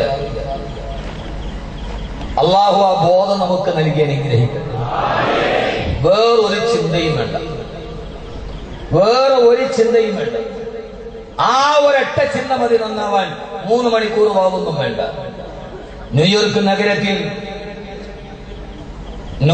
നഗരത്തിൽ വിശാലമായ ശീതീകരിച്ച ഓഫീസ് റൂമിൽ വലതുഭാഗത്തും ഇടതുഭാഗത്തും സുന്ദരികളായ വെളുത്ത പെണ്ണുങ്ങളെ PA-മാരാക്കി സേവകന്മാരെ മൂവിന് പുറത്തും വെളിയിലും നിർത്തി കോടികളുടെ ബിസിനസ് ചെയ്യിക്കുന്ന മലയാളി വ്യവസായി ഇവിടെ ജീവിച്ചിരിപ്പുണ്ട്. മരിച്ചാളുടെ കഥയല്ല ഞാൻ പറയുക. കോടിക്കണക്കിന് രൂപയുടെ ബിസിനസ് നടത്തുന്ന മലയാളി വ്യവസായി, ആ മലയാളി വ്യവസായിയെ കാണാൻ ഇവിടെ നിന്ന് പോയ ഒരു ആലിം അദ്ദേഹത്തെ ഒന്ന് ഉപദേശിക്കാൻ തീരുമാനിച്ചു. മദ്യത്തിന്റെ കോടികളുണ്ട്, ഇടതുഭാഗത്തും വലതുഭാഗത്തും എപ്പോഴും തരുണീമണികൾ ഉണ്ടാവും. അതാണല്ലോ ഒരു സമ്പന്നതയുടെ ശൈലി. കുറച്ച് കാശുണ്ടായ PA പിന്നെ പെണ്ണാവും. അതൊരു ശൈലിയാണ്. നമുക്ക് കുറച്ച് കാശ് കിട്ടിയ ഗൾഫിൽ പോയി കുറച്ച് കാശ് കിട്ടി നാട്ടിൽ വന്ന് നമ്മളൊരു സ്ഥാപനം തുടങ്ങിയാൽ പിന്നെ അത് ഉദ്ഘാടനം ചെയ്യാൻ തങ്ങളെ കൊണ്ട് പറ്റൂല. പിന്നെ അത് ഉദ്ഘാടനം ചെയ്ത സിനിമ നടിയാണ്. തങ്ങന്മാരെ കൊണ്ട് ആലിമയങ്ങളെ കൊണ്ട് ഉദ്ഘാടനം ചെയ്യിപ്പിക്കാൻ വറക്കത്തെങ്ങാനും വന്നു പോയാലോ അള്ളാഹ് ഏറ്റവും നന്ദി കെട്ട ഒരു വിഭാഗമാണ്. പിന്നെ ആ ഒരു സ്ഥാപനം ഉദ്ഘാടനം ചെയ്യണമെങ്കിൽ ഒന്നുകിൽ ആര് വേണം? ഐശ്വര്യ റായി വേണം, അല്ലെങ്കിൽ പിന്നെ നമ്മുടെ മമ്മൂട്ടി റളിയല്ലാഹു അൻഹു എന്ന് പറയല്ലേ വേണം. കാരണം എന്താ? അള്ളാഹ് എനിക്ക് തന്നു, ഞാൻ പണക്കാരനായി എന്നുള്ള തെളിവ് ഞാൻ ഐശ്വര്യ റായിയെ എന്റെ കട ഉദ്ഘാടനം ചെയ്യാൻ കൊണ്ടുവന്നിച്ചു എന്നുള്ള. ഞാൻ പണക്കാരനായി, അള്ളാഹ് എനിക്ക് അനുഗ്രഹം ചെയ്തു തന്നു എന്നതിന്റെ അടയാളം ഐശ്വര്യ റായിയെ ഞാൻ കൊണ്ടുവന്നു എന്നുള്ളത്. അള്ളാഹു കാക്കട്ടെ. ഞാൻ ആ വിഷയം പറയുന്നില്ല. ഒരിക്കൽ ഇൻഷാ അല്ലാഹ് അതിവിടെ പറയണമെന്ന് എനിക്കൊരാഗ്രഹം. കാരണം ഈ അടുത്ത സമയത്ത് ഞാൻ ഇവിടെ ഒരു ഹോട്ടൽ റൂമിൽ താമസിക്കുമ്പോൾ വെറുതെ ന്യൂസ് കാണാൻ വേണ്ടി ടി വി ഇട്ടപ്പോൾ ചെർപ്പുളശ്ശേരി ടൗൺ ബ്ലോക്കാ ഫുള്ള്. ഏതോ ഒരു ജുവലറി ഉദ്ഘാടനം നടക്കാൻ ലൈവായിട്ടാണ് ഗാനമേളം. അള്ളാഹു നമ്മളെ കാക്കട്ടെ. മരിക്കും എന്നുള്ള ബോധം ആർക്കും ഇല്ല. എത്ര കോടീശ്വരനാണെങ്കിലും മോനെ, ആകാശത്ത് നിന്ന് ആരും കാണാതെ ചാരമെടുത്തിട്ട് ലോകത്തിലെ ആത്മീയ നേതാവായവൻ 4000 കോടി രൂപയുടെ ആസ്തി ഉള്ളപ്പോഴും അയാൾ 6 അടി മണ്ണിൽ ഇപ്പോഴും കിടക്കും. സായിബാബ 4000 കോടി രൂപയുടെ ആസ്തി കയ്യിൽ വെച്ചിട്ടാണ് അന്തരീക്ഷത്തിൽ നിന്ന് വിഭൂതി ഉണ്ടാക്കി ലോകത്തെ കബളിപ്പിച്ച മനുഷ്യൻ മരിച്ചുപോയി. ഞാൻ എന്റെ പ്രിയപ്പെട്ട അള്ളാഹു എന്തെങ്കിലും നിയമത്ത് തന്നിട്ടുള്ളത് ഞാൻ ഓർമ്മിപ്പിക്കുകയാണ്. ഇതൊക്കെ വെറും ആട്ടമാണ്. ശീലീകരിച്ച് ആ റൂമിലിരിക്കുന്ന ആളെ കാണാൻ വേണ്ടി പണ്ഡിതൻ വന്നു. സെക്രട്ടറിയോട് പറഞ്ഞു, ഒരു അരമണിക്കൂർ എനിക്ക് അദ്ദേഹത്തോട് സംസാരിക്കും. റിവോൾവിംഗ് ചെയറിൽ ചാരിക്കിടക്കുന്ന അയാളുടെ അടുക്കൽ വന്ന് PA സമയം ചോദിച്ചു. പറഞ്ഞു, ഇല്ല, അരമണിക്കൂർ കൊടുക്കാനില്ല, ബിസി. അദ്ദേഹം പോയില്ല. അദ്ദേഹം പ്രബോധകനാണ്. അദ്ദേഹം പോയില്ല. അദ്ദേഹം പറഞ്ഞു, ഒരു 15 മിനിറ്റ് തന്നാൽ മതി എന്ന് പറഞ്ഞു. PA രണ്ടാമത് തിരിച്ചുപോയി. കോടികൾ അമ്മാനമാടുന്ന മനുഷ്യൻ ശീതീകരിച്ച റൂമിൽ ന്യൂയോർക്കിലെ സ്വന്തം ഓഫീസിൽ ചാരിക്കിടക്കും. അദ്ദേഹത്തോട് PA എന്ന് പറഞ്ഞു. അദ്ദേഹം പോകുന്നില്ല, 15 മിനിറ്റ് മതി എന്ന് പറഞ്ഞു. പറ്റില്ല എന്ന് പറയുക. PA രണ്ടാമതും വന്ന് പെണ്ണ് മിനിസ് കേട്ടിട്ട ഓഫീസ് പെണ്ണ് വന്നിട്ട് പറഞ്ഞു ഇദ്ദേഹത്തോട് പറ്റില്ല, 15 മിനിറ്റ് മതി. അദ്ദേഹം വന്ന് ഒരു 5 മിനിറ്റ് തന്നാൽ മതി എന്ന് പറഞ്ഞു. മൂന്നാമത് പോയി. മൂന്നാമത് അദ്ദേഹത്തോട് പറഞ്ഞു 5 മിനിറ്റ് ഇല്ല. അവസാനം അദ്ദേഹത്തോട് പറയുമ്പോൾ അദ്ദേഹം പറഞ്ഞു, ഞാൻ ഏതായാലും ഇന്ത്യയിൽ നിന്ന് ഇവിടം വരെ വന്നതാണ്. നിങ്ങൾ അദ്ദേഹത്തോട് പറയുക, ഒരൊറ്റ വാക്ക് എനിക്ക് അദ്ദേഹത്തോട് പറഞ്ഞിട്ട് പോകാനുള്ള ഒരു അവസരം നിങ്ങൾ എനിക്കൊരുക്കി തരും. ഒറ്റ വാക്ക്, നന്നായിട്ട് ചിന്തിക്കും. ഒറ്റ വാക്ക്. ഇയാൾ പോകില്ലല്ലോ, ശല്യം എന്ന ഒരു വാക്ക് പറഞ്ഞിട്ട് പോകില്ലോ എന്നോർത്ത് അദ്ദേഹം പറഞ്ഞു, ഒന്നെന്താണ് പറഞ്ഞിട്ട് പോകാൻ പറ. ഒഴിവായി പോകും. ഒന്നെന്താണ് പറഞ്ഞിട്ട് പോകാൻ പറ. ഈ താടിയുള്ള, തൊപ്പിയുള്ള, നിസ്കാരക്കടമുള്ള ഈ പ്രബോധകനായ മനുഷ്യൻ അദ്ദേഹത്തിന്റെ മുമ്പിൽ വന്നു. തന്റെ ഭൗതിക ജീവിതത്തിന്റെ എല്ലാ ആഡംബരങ്ങളുടെ അടയാളത്തിന്റെ നടുവിൽ സുന്ദരികളായ രണ്ട് പെണ്ണുങ്ങളെയും ഇടത്തും വലത്തും വെച്ച് പാതി ഒടിഞ്ഞ മദ്യക്കുപ്പിയും നനഞ്ഞുകൊണ്ടിരിക്കുന്ന റിവോൾവിംഗറിൽ ചാരി അലസനായി കിടക്കുന്ന വെറുപ്പോടെ തന്നെ നോക്കുന്ന ആ മനുഷ്യന്റെ മുഖത്തേക്ക് നേരെ ഇദ്ദേഹം ചെന്നു. കസേരയിട്ടോട് തിരുന്നില്ല. ചാരിക്കിടക്കുന്ന അദ്ദേഹത്തിന്റെ മുഖത്തിന് നേരെ തന്റെ മുഖം കൊണ്ടുപോയി വെച്ച് വിരൽ ചൂണ്ടിയിട്ട് പറഞ്ഞു, നീ ഒരു ദിവസം മരിക്കും. അദ്ദേഹം ഇറങ്ങിപ്പോയി. ഒറ്റ വാക്യം പറഞ്ഞു. അയാളുടെ മുഖത്ത് നോക്കി പറഞ്ഞു, നീ ഒരു ദിവസം മരിക്കും. അയാളുടെ ഹൃദയം നടുങ്ങി. AC റൂമിലിരിക്കുമ്പോൾ അയാളുടെ നെറ്റിത്തടം വിയത്തൊടുങ്ങി. ആ മനുഷ്യൻ ഒറ്റ വാക്ക് പറഞ്ഞ് അദ്ദേഹം തിരിച്ചറിഞ്ഞു. പിയോട് പറഞ്ഞ് അദ്ദേഹത്തെ തിരിച്ചു വിളിച്ചു. ഇരിക്കാൻ പറഞ്ഞു. നിങ്ങൾ ആരാണ്? അദ്ദേഹം അവിടെ നിന്ന് 48 മിനിറ്റ് ആ മനുഷ്യനോട് സംസാരിച്ചു. ആ മനുഷ്യൻ പിന്നീട് ഇന്ന് കേരളത്തിൽ ജീവിച്ചിരിക്കുന്നുണ്ട്. രഹസ്യമായി വന്നാൽ ഞാൻ പറഞ്ഞു തരാം. ഇന്ന് അദ്ദേഹത്തിന്റെ ജോലി തനിക്ക് കിട്ടുന്ന സമ്പത്തിന്റെ 50% കൊണ്ട് ആരുമില്ലാത്ത തീരപ്രദേശങ്ങളിലും കുഗ്രാമങ്ങളിലും പള്ളി വെച്ചു കൊടുക്കലായിരുന്ന മനുഷ്യന്റെ ഏറ്റവും വലിയ വിനോദം. ആ മനുഷ്യന്റെ ഇന്ന് ഏറ്റവും വലിയ ഹരമയാള സന്തോഷം. ആരുമില്ലാത്തടുത്ത് പോയി പാവപ്പെട്ട മുസ്ലിമീങ്ങൾ താമസിക്കുന്ന തീരപ്രദേശത്ത് പോയി തന്റെ സമ്പത്ത് കൊണ്ട് പള്ളി സ്വന്തമായി വെച്ചുകൊടുത്ത് ആ പള്ളി വെച്ചുകൊടുത്ത് ഉദ്ഘാടനത്തിന്റെ ദിവസം അതിന്റെ അടുക്കൽ ആ പള്ളിയിൽ ആദ്യത്തെ ബാങ്ക് അദ്ദേഹം തന്നെ വിളിച്ച് താക്കോലും കൊടുത്തിട്ട് ഇറങ്ങിപ്പോകലാണ് ആ മനുഷ്യന്റെ ഇന്നത്തെ ഏറ്റവും വലിയ സന്തോഷമെങ്കിൽ, സുന്ദരികളായ തൊലിവെടുത്ത പെണ്ണിന്റെ അടുക്കൽ മദ്യക്കുപ്പി നിറഞ്ഞുകൊണ്ടിരുന്ന ഒരു ഏറ്റവും വലിയ, ഇത് മരിച്ചുപോയ ഒരു മനുഷ്യന്റെ കഥയല്ല, ഇത് ഹെർക്കുലീസിന്റെയോ താൻസീറാണിയുടെ കഥയല്ല. എന്റെ ഖബറിന്റെ ആദ്യരാത്രി കേൾക്കാമെന്ന ചെറുപ്പക്കാര, ഇത് പൈസ കൊണ്ട് അമ്മാനമാടിയ ഒരു ഇന്നത്തെ കേരളത്തിൽ ജീവിച്ചിരിക്കുന്ന എനിക്കറിയാവുന്ന ഒരു മനുഷ്യന്റെ കഥയാണെങ്കിൽ, എന്റെ പ്രിയപ്പെട്ട സഹോദരങ്ങളെ, ഈ ഒരു ബോധം നാളെ ഞാൻ മരിക്കും. ഇവിടെ നിന്ന് 3 വെള്ള തുണി മാത്രം സ്വന്തമാക്കി ഞാൻ ഇവിടെ നിന്ന് പോകും 6 അടി മണ്ണിലേക്ക്. 6 അടി മണ്ണെവിടെ? ഞാൻ ചോദിക്കട്ടെ, ആദ്യം എന്റെ വിഷയത്തിന്റെ ആദ്യത്തെ ചോദ്യം ഞാൻ ചോദിക്കട്ടെ, നാളെ നിനക്ക് വേണ്ടി കുടിക്കുന്ന ഖബർ എവിടെയാണെന്ന് ഇവിടെ കൂടിയ 10,000-ങ്ങളിൽ ഒരാൾക്കെങ്കിലും ഉറപ്പുണ്ടോ? ആർക്കാ ഉറപ്പുള്ളത്? ഞാനെന്ന് ചോദിക്കട്ടെ, ആര് പറഞ്ഞാലും എന്നാവില്ല, എന്ത് പറഞ്ഞാലും ഈ അശ്ലീലങ്ങളോട് വിട പറയില്ല എന്ന് പറയുമ്പോ ആകാശത്തിന്റെ രഹസ്യങ്ങൾ നിനക്കറിയാം, രാസായുധത്തിന്റെ ഫോർമുല നിനക്കറിയാം, വാതകങ്ങൾ സൃഷ്ടിക്കാൻ നിനക്കറിയാം. പക്ഷേ ഞാനെന്ന് ചോദിക്കട്ടെ, എല്ലാം കൈപ്പിടിയിലൊതുക്കിയ മനുഷ്യ, ഈ ഭൂമിയിൽ നിന്ന് ചൊവ്വയിലേക്ക് പാത്ത് ഫൈൻഡർ സോഫ്റ്റ്വെയർ പറഞ്ഞുവിട്ട് ഉപഗ്രഹത്തിന്റെ ചലനങ്ങൾ നോക്കി നിൽക്കുന്ന മനുഷ്യ, പറയാൻ കഴിയുമോ നാളെ നീ മരിച്ചാൽ നിന്റെ 6 അടി മണ്ണ് ഒഴുകൂര് പള്ളിയുടെ കബർസ്ഥാനിലാണോ, അതല്ല ഇതിന്റെ മറുഭാഗത്തുള്ള കബർസ്ഥാനിലാണോ? എവിടെയാ നിന്റെ കുടിച്ചിടാനുള്ള 6 അടി മണ്ണ്? അല്ലാഹുവേ, എന്റെ കബർ എവിടെയാണ് കുടിക്കപ്പെടുക? ഈ ആകസ്മികതയാണ് മനുഷ്യ ജീവിതത്തിന്റെ ഏറ്റവും വലിയ പ്രദർശനം. ഈ വരുന്ന എയർപോർട്ടിന്റെ തൊട്ടടുത്ത് ഒഴുകൂര് മഹല്ലില് അവിടെയുള്ള കബർസ്ഥാനിൽ എന്നെ മറമാടുമോ? അതല്ല, ഞാൻ എവിടെയെങ്കിലും നടന്നു പോകുമ്പോ, എവിടെയെങ്കിലും ഞാൻ സഞ്ചരിച്ചു പോകുമ്പോ ഒരു വാഹന അപകടത്തിന് പെട്ട് മൃതദേഹം അറിയാതെ എവിടെയെങ്കിലും കുടിച്ചിടുമോ? ഏതെങ്കിലും വൈദ്യുതി ശ്മശാനത്തിൽ അടഞ്ഞു പോകുമോ? എവിടെയാണ് എന്റെ മൃതദേഹം അടക്കപ്പെടുന്നതെന്ന് എനിക്കറിയില്ല. സഹോദരങ്ങളെ, ഇന്ത്യ രാജ്യത്തിന്റെ മുംബൈ നഗരത്തില് സമുദ്രത്തിന്റെ തീരത്താണ് ഏറ്റവും വലിയ അന്തർവാഹിനി കപ്പൽ മുങ്ങിപ്പോയത്. അന്തർവാഹിനി കപ്പലിൽ സ്ഫോടനം നടന്നിട്ട് തീ പിടിക്കുമ്പോ ഏതാണ്ട് 12ഓളം മനുഷ്യരാണ് കത്തിക്കരിഞ്ഞ് ചാമ്പലായത്. ആയിരക്കണക്കിന് റഡാറുകൾ കാത്തിരിക്കുമ്പോഴും ഈ സമുദ്രത്തിന്റെ തീരത്ത് ആയിരക്കണക്കിന് രക്ഷാപ്രവർത്തകർ നിൽക്കുമ്പോൾ ബോംബെ കടലിൽ അടങ്ങിപ്പോയ അന്തർവാഹിനി കപ്പലിന്റെ ഉള്ളിൽ കത്തിക്കരിഞ്ഞു പോയ 5 മൃതശരീരങ്ങൾ ഇന്നേവരെ കണ്ടിട്ട് പോലുമില്ല. ഭാര്യ കണ്ടിട്ടില്ല, മക്കള് കണ്ടിട്ടില്ല. എവിടെയാണ് നടക്കപ്പെട്ടത്? ആ മനുഷ്യന് കബർ കുടിക്കപ്പെട്ടിട്ടില്ല. സിന്ധു എന്ന് പറയുന്ന ഇന്ത്യയുടെ അന്തർവാഹിനി കപ്പല് 3 മാസം ഒന്ന് മുങ്ങിപ്പോകുമ്പോ അതിൽ മരിച്ച് കത്തിക്കരിഞ്ഞ് ചാമ്പലായി പോയവർ, ഒരു എല്ല് പോലും ബാക്കി വെക്കാതെ പോയവർ, അവർക്ക് വേണ്ടി ഒരു കബർസ്ഥാനിലും കുടിയെടുത്തിട്ടില്ല. അവർക്ക് വേണ്ടി ഒരു സ്ഥലത്തും പ്രാർത്ഥന നടത്തിയിട്ടില്ല. എവിടെയാണ് അവരടക്കപ്പെട്ടതെന്നറിയില്ല. നദി അലറിയടിക്കുന്ന തിരമാലയുടെ ഉള്ളിൽ ശരീരം ഇങ്ങനെ ഒലിച്ചു പോകുമ്പോ എന്റെ പ്രിയപ്പെട്ട സഹോദരങ്ങളെ, കബറിലെ ആദ്യരാത്രി നടക്കുന്ന സ്ഥലം എവിടെയാണറിയില്ല. ആ വിവാഹത്തിന്റെ ആദ്യരാത്രി കഴിഞ്ഞവരെ, വിവാഹത്തിന്റെ ആദ്യരാത്രിയെ പെണ്ണിനോടൊത്ത് ശയിച്ചവരെ, ആദ്യരാത്രി എവിടെയാണ് നിങ്ങൾക്ക് നന്നായിട്ടറിയാം. സ്വന്തം വീടിന്റെ മണിയറ തലേ ദിവസം വൈകുന്നേരം വന്ന് കൂട്ടുകാര് വന്ന് മണിയറ ഒരുക്കുമ്പോ അവിടെ പുഷ്പങ്ങള് വാരി വരുമ്പോ ഇതാണ് എന്റെ മണിയറ എന്ന് നാം നിശ്ചയിക്കുമ്പോ ഇവിടെയാണ് എന്റെ വിവാഹത്തിന്റെ ആദ്യരാത്രി എന്ന് നിശ്ചയിച്ച് ആ റൂം മുഴുവനെ കമനീയമാക്കി മാറ്റുമ്പോ പൊന്നുമോനെ നിനക്കറിയില്ലടാ കബറിലെ ആദ്യരാത്രി ഏത് സ്ഥലത്താണെന്ന്. കാരണം നിന്റെ കബറ് കുടി എന്നറിയില്ല. ആദരവായ പ്രവാചകൻ നബി മുഹമ്മദ് മുസ്തഫ,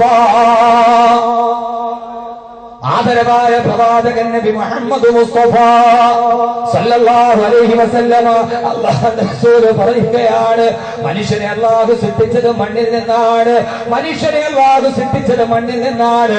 നമ്മളെ സൃഷ്ടിക്കാനുള്ള മണ്ണല്ലാഹു ഈ ഭൂമിയുടെ ഏത് ഭാഗത്ത് നിന്നാണോ എടുത്തത് അവിടെയാണ് നമ്മുടെ ഖബർ ഒരുക്കപ്പെടുന്നതെന്ന് ഹബീബായ നബി മുഹമ്മദ് മുസ്തഫ. അല്ലാഹു നമ്മളെ പടച്ചത് മണ്ണിൽ നിന്നാണ്. എന്നെ പടക്കാൻ മണ്ണെടുത്തത് എവിടെ നിന്നാണോ? അതെന്റെ സ്വദേശമായ ഇടുക്കി ജില്ലയിലെ കാഞ്ഞാറിൽ നിന്നാണോ? ഞാനിപ്പോ താമസിക്കുന്ന കൊല്ലം ജില്ലയിലെ കാരാളികോണത്താണോ? അതല്ല ഞാൻ ജോലി ചെയ്യുന്ന തിരുവനന്തപുരം ജില്ലയിലെ മണക്കാടാണോ? അതല്ല ഞാൻ പ്രസംഗിക്കുന്ന ഈ ഒടുകൂരിലെ ഈ മണ്ണിൽ നിന്നാണ്. എന്നെ പടക്കാനുള്ള മണ്ണല്ലാഹു എടുത്തതെങ്കിൽ എന്റെ കബറ് കുടിക്കപ്പെടുന്നത് കണ്ണാറായിരിക്കില്ല, കൊല്ലത്തായിരിക്കില്ല. എന്റെ കബറ് കുടിക്കപ്പെടുന്നത് ഈ ഒടുകൂരിന്റെ മണ്ണിലായിരിക്കും. അതുകൊണ്ട് സഹോദരങ്ങളെ, അതുകൊണ്ടാണ് ധാരാളം ആളുകൾ കൊണ്ടൂട്ടിക്കാരായ ഒഴിവൂരായ ആളുകൾ ഇവിടെ നിന്ന് ഗൾഫിലോട്ട് പോകും. ആ ഗൾഫിൽ വെച്ച് വാഹനാപകടത്തിലോ ഏതെങ്കിലും ഒരു അപകടത്തിൽ മരണപ്പെടുമ്പോ അല്ലാഹു നമ്മുടെ പ്രവാസികളെ കാക്കുമാറാകട്ടെ. അവിടെ തന്നെ കബറടക്കപ്പെട്ട എത്രയോ മലയാളികളുണ്ട്. അതിന്റെ അർത്ഥം എന്തെന്നറിയോ?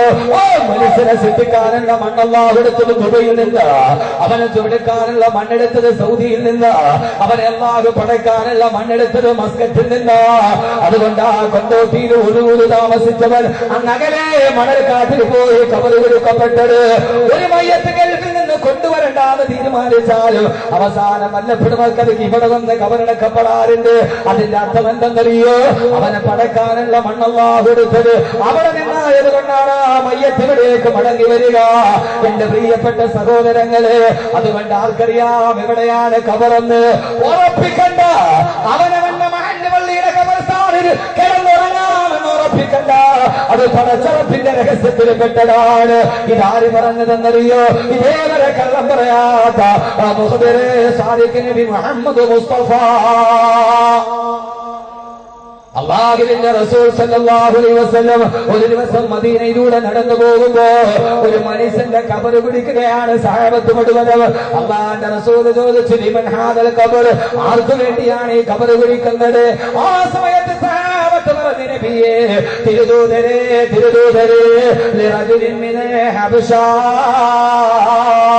അങ്ങനെ ഹബശയിൽ ജനിച്ച ഒരു മനുഷ്യൻ അവിടെ നിന്ന് മദീനത്ത് വന്ന് മുസ്ലിമായി. അയാൾ മദീനയിൽ കിടന്ന് മരിച്ചു. നബിയെ, ആ മനുഷ്യനെ കബറടക്കാനുള്ള കബറാണ് ഞങ്ങൾ കുടിക്കുന്നതെന്ന് പറഞ്ഞപ്പോ ഹബീബായ നബി സല്ലല്ലാഹു അലൈഹി വസല്ലമ പറഞ്ഞു, സുബ്ഹാനല്ലാഹ്. അത്ഭുതത്തിന്റെ വാക്ക് പറഞ്ഞിട്ട് അല്ലാഹുവിന്റെ റസൂൽ പറഞ്ഞു, വത്രസീഖ മിൻ അർദിൽ ഇലൽ അർദിൽ ലത്തി ഖുലിഖ മിൻഹാ, സീഖ മിൻ അർദിൽ ഇലൽ അർദിൽ ലത്തി ഖുലിഖ മിൻഹാ. അയാള് ജനിച്ച നാട്ടിൽ നിന്ന് അല്ലാഹുവിനെ സൃഷ്ടിക്കാൻ മണ്ണെടുത്ത നാട്ടിലേക്ക് പടച്ചറപ്പനെ വലിച്ചു കൊണ്ടുവന്നടാ. അവൻ ജനിച്ച ആഫ്രിക്കയിലാണെങ്കിൽ അവിടെയല്ലേ കബറടക്കപ്പെടേണ്ടത്? അവൻ ജനിച്ച മണ്ണാണ് ഹബശയാണെങ്കിലും അവനെ പടയ്ക്കാൻ ഉപയോഗിച്ച മണ്ണ് മദീനയാണ്.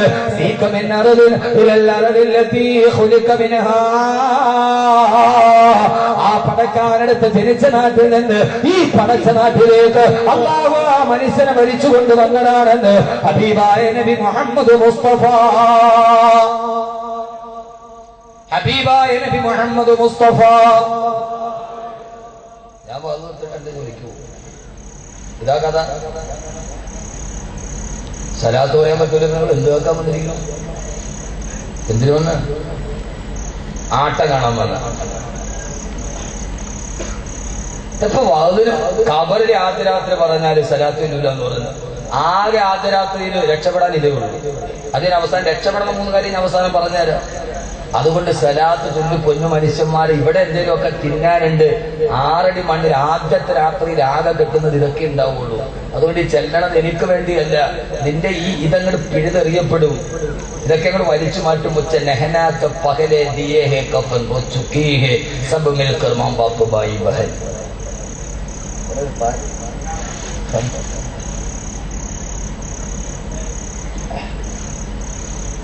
അതുകൊണ്ട് ആദ്യം മുതലേ സലാത്ത് ഉണ്ടാവണം. അതില്ലെങ്കിൽ പിന്നെ സദസ്സ് ചെല്ലില്ല.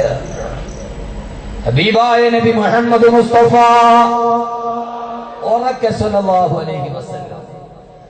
ഹബീബായ നബി മുഹമ്മദ് മുസ്തഫ താജ്ദാരെ മദീന നബി മുഹമ്മദ് മുസ്തഫ സല്ലല്ലാഹു അലൈഹി വസല്ലം.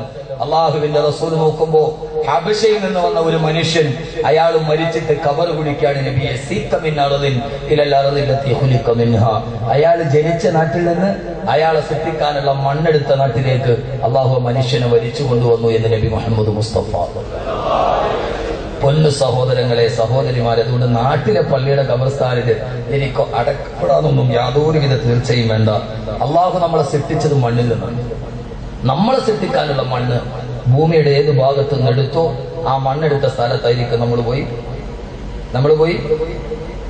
മനസ്സിലായില്ലേ? പറഞ്ഞു മനസ്സിലായില്ലേ? ആയോ ഇല്ലേ? ഇത് തലയാട്ട് ഉറങ്ങുമല്ല. ഇങ്ങനെയൊന്ന് നാട്ടിയാലല്ലേ എനിക്ക് മനസ്സിലാവുള്ളൂ.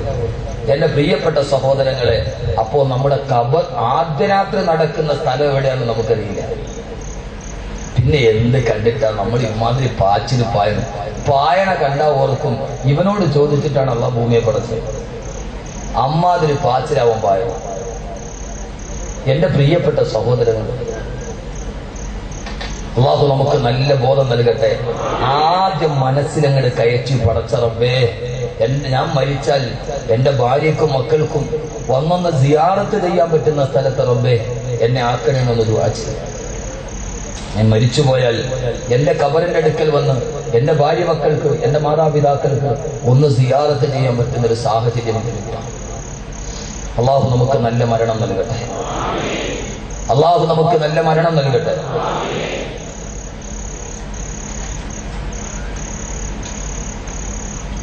അങ്ങനെയൊക്കെ ആകാൻ കഴിയണമെങ്കിൽ നിങ്ങൾ എന്റെ അടുത്തൊന്നും നിൽക്കരുത്. എനിക്ക് നടക്കലാണ്. ഈ കൊച്ചു മനുഷ്യ വലിയ മനുഷ്യന്റെ അടുക്കൽ വന്ന് ആളുകൾ വിചാരിക്കുന്നത് ആടുവാനൊക്കെ.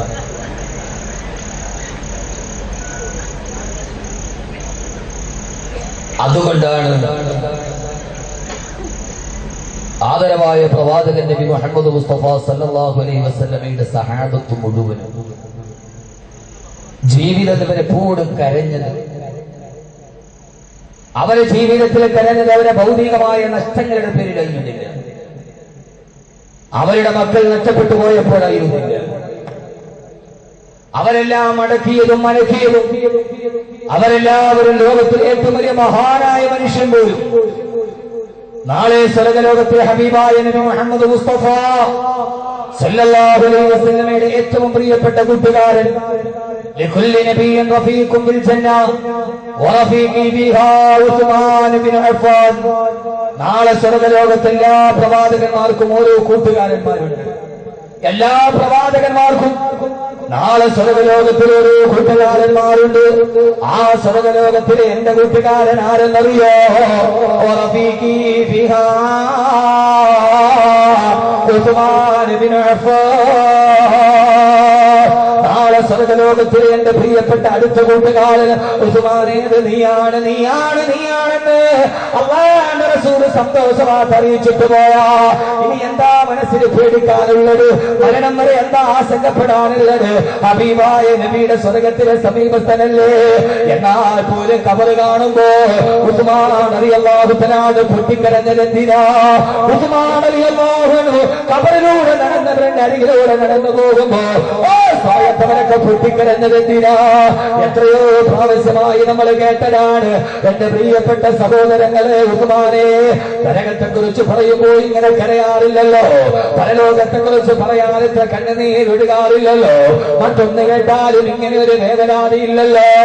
എന്താ നിങ്ങൾ ഇങ്ങനെ വേവലാതിയോട് അവരുടെ അടുക്കൽ ചാരത്ത് നിന്ന് പൊട്ടിക്കറിയുന്നതെന്ന് കൂട്ടുകാർ ചോദിക്കുമ്പോ ഈ ഖബറ് ഔവ്വലു മൻസിലിൻ മിൻ മനാസിലിൽ ആഖിറ, ഈ ഖബറുണ്ടല്ലോ ആഖിറത്തിലേക്കുള്ള യാത്രയുടെ ആദ്യത്തെ കവാടമാ. ഈ കവാടത്തിൽ രക്ഷപ്പെട്ടാൽ അതിന്റെ പുറകെ പിന്നെ സിറാത്ത് രക്ഷപ്പെട്ടു, പിന്നെ മീസാൻ രക്ഷപ്പെട്ടു, പിന്നെ അർശിന്റെ തണല് രക്ഷപ്പെട്ടു പോയി. ഈ ഖബറാണ് രക്ഷപ്പെടേണ്ടത്. ആദ്യത്തെ കവാടമാണ് നന്നായിട്ട് കിടക്കേണ്ടത്. അതുകൊണ്ട് എന്റെ ശബ്ദം കേൾക്കാൻ ഇവിടെ തടിച്ചുകൂടിയ എന്റെ പ്രിയപ്പെട്ട സഹോദരങ്ങളെ, സഹോദരിമാരെ, ഇന്നത്തെ ദിവസം ഇനി വേറൊരു ചിന്തയില്ല. അല്ലാഹുവേ, അല്ലാഹുവേ, അല്ലാഹുവേ, ഞാൻ ഇവിടെ നിന്ന് വിട പറഞ്ഞു പോകുമ്പോ സമയത്തിന്റെ ഖബറിന്റെ ആദ്യരാത്രി നന്നാവണം. ആദ്യരാത്രിയിലെ അനുഭവങ്ങളാണ് പറയാൻ പോവുക. അതിനു മുമ്പ് സഹോദരങ്ങളെ നല്ല രീതിയിൽ മരിക്കണം. ബഹുമാനപ്പെട്ട ശൈഖുന കണ്ണിയത്ത് ഉസ്താദ് വഫാത്തായതുപോലെ നമ്മുടെ ആത്മീയ നേതാവ് പാലക്കാട് സയ്യിദ് മുഹമ്മദ് അലി ശിഹാബ് നിങ്ങൾ വിട പറഞ്ഞതുപോലെ വിട പറയുമ്പോൾ ഒരു സൗന്ദര്യമുണ്ടാകണം, വിട പറയുമ്പോൾ ഒരു സൗന്ദര്യമുണ്ടാകണം, വിട പറയുമ്പോൾ സ്വർഗം കാണണം, വിട പറയുമ്പോൾ ഹുറുലിങ്ങളെ കാണണം. നല്ല മരണത്തിനാണ് ആദ്യ നല്ല രാത്രിയാവുക. ദുർമരണമാണോ? അവന്റെ ആദ്യ രാത്രി ഭയാനകരമാണ്. ഒരു ഭാര്യയും ഒരു ഭർത്താവും ഉണ്ടായിരുന്നു അത്രേ. അവരുടെ വിവാഹത്തിന്റെ 1ാം വാർഷിക ദിവസം, ഫസ്റ്റ് വെഡിങ് ആനിവേഴ്സറി. അന്നത്തെ ദിവസം തൊട്ടടുത്ത വീട്ടില് ഈ പെണ്ണ് കല്യാണാഘോഷത്തിന് പോവുകയാണ്. തൊട്ടടുത്ത വീട്ടിലൊരു കല്യാണാഘോഷമെന്നത്രേ. കഴിഞ്ഞ ദിവസം എന്റെ ഭർത്താവ് തനിക്ക് തന്ന പട്ടുസാരി ചുറ്റിയിട്ട് അടുത്ത വീട്ടില് കല്യാണാഘോഷത്തിന് പോയി. ആ പെണ്ണ് തന്റെ കൂട്ടുകാരിയുടെ കല്യാണ വീട്ടിൽ ആടി തുറക്കുമ്പോ ഒരാൾ ഓടി വന്നിട്ട് പറഞ്ഞു, പെണ്ണേ നിന്റെ ഭർത്താവ് മരിച്ചുപോയി, പെണ്ണേ നിന്റെ ഭർത്താവ് മരിച്ചുപോയി, പെണ്ണേ. ഓടി പറഞ്ഞ പെണ്ണോടി വരുമ്പോ അതാ വീടിന്റെ ഉമ്മറപ്പടിയില് വെള്ളത്തുണിയിൽ പൊതിഞ്ഞ് കിടക്കുകയാണ്. തൊട്ടടുത്ത നിമിഷത്തിന് മുമ്പ് മുത്തം കൊടുത്ത് പറഞ്ഞു വിട്ട ഭർത്താവ് പൊട്ടിക്കരഞ്ഞുകൊണ്ട് ആ പെണ്ണ് പറഞ്ഞു, പത്രേ കഴിഞ്ഞ വർഷം ഇതേ സമയത്തിന്റെ ശരീരത്തിലേക്ക് കടന്നു വന്നവനെ, കഴിഞ്ഞ വർഷം ഇതേ സമയത്ത് ഈ വിവാഹത്തിന്റെ പട്ടുസാരി എനിക്ക് സമ്മാനിച്ചവനെ, എന്നെ വിട്ട് നിങ്ങൾ പോവുകയാണോ? എന്നെ ഏകയാക്കി വിട പറയുകയാണോ? ആ ഭർത്താവിന്റെ മയ്യത്തിൽ കെട്ടിപ്പിടിച്ച് പൊട്ടിക്കരയുമ്പോ അവസാനം മയ്യത്തെടുക്കാൻ സമയമായി. കണ്ടു നിന്നവരെല്ലാം നിലവിളിക്കുന്നവരുടെ മുമ്പിൽ നിന്ന് ആ മരണപ്പെട്ടവന് പോവുകയാണ്. എന്റെ പ്രിയപ്പെട്ട സഹോദരങ്ങളെ, അവസാനം പോവുകയാണ്. കാണേണ്ടവർ കണ്ടോ ഇതാ പൊതിയുന്നേ. അതേവരെ ജീവിച്ചിരുന്നവര് പറയാ പോവുകയാണ് കൺമുന്നിൽ നിന്ന്. ഇനി വാപ്പയെ കാണില്ല, ഇനി ഉമ്മയെ കാണില്ല. മയ്യത്തെടുക്കാൻ സമയത്ത് ഈ പെണ്ണ് പറഞ്ഞു, എന്റെ ഭർത്താവിന്റെ മയ്യത്തെടുക്കരുത്. ഞാൻ അവസാനം ഒരു ചുടുചുംബനം, എന്റെ ഭർത്താവ് പോവുകയാണ്, അവന്റെ കവിളത്ത് ഞാൻ അവസാനത്തെ ചുടുചുംബനം ഒന്ന് കൊടുത്തുകൊള്ളട്ടെയോ? ആ പ്രിയപ്പെട്ട ഭാര്യ മരിച്ചു കിടക്കുന്ന ഭർത്താവിന്റെ കവിൾത്തടത്തില് അവസാനത്തെ ചുടുചുംബനം കൊടുക്കുമ്പോ മരിച്ചു കിടക്കുന്ന ഭർത്താവിന്റെ ആത്മാവ് പറയുന്നതായി കവി പറയുകയാണ്, ഉസ്നെ ശാദി की चूड़े पहनकर सोचो माता के मेरी कफन को, उसी दिन से जन्नत के हौरे मुझे दूल्हा बनाए हुए थे. उसने शादी की चूड़े पहनकर सोचो माता के मेरी कफन को, उसी दिन से जन्नत के हौरे मुझे दूल्हा बनाए ഹുയേ തേ. ആ മരിച്ചു കിടക്കുന്ന ആള് പറയുന്നതായി കവി പറയുകയാണ് ഭാവനയിൽ. മണ്ടിപ്പെണ്ണേ, ഇത്രയും നാൾ നിന്റെ ചുംബനം എനിക്ക് ആവശ്യമുണ്ടായിരുന്നു. നീ എന്റെ കവന്നുണിയിൽ ചുംബിക്കുന്നവണ്ണേ, ഇത്രയും നാൾ നിന്റെ ചുംബനം എനിക്ക് ആവശ്യമുണ്ടായിരുന്നു. ഇന്ന് മുതൽ നിന്റെ ചുംബനം എനിക്ക് ആവശ്യമില്ല. കാരണം എന്തെന്നറിയോ?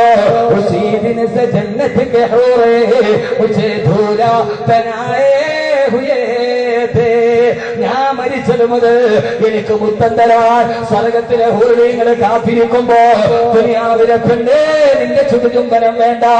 പെണ്ണേ, നിങ്ങൾ എന്നെ ഒന്ന് കബറടക്ക്, ഹൂർലിങ്ങൾ എന്നെ കൊണ്ടുപോകട്ടെ, അവരെ ഞാനെന്ന് കാണട്ടെ.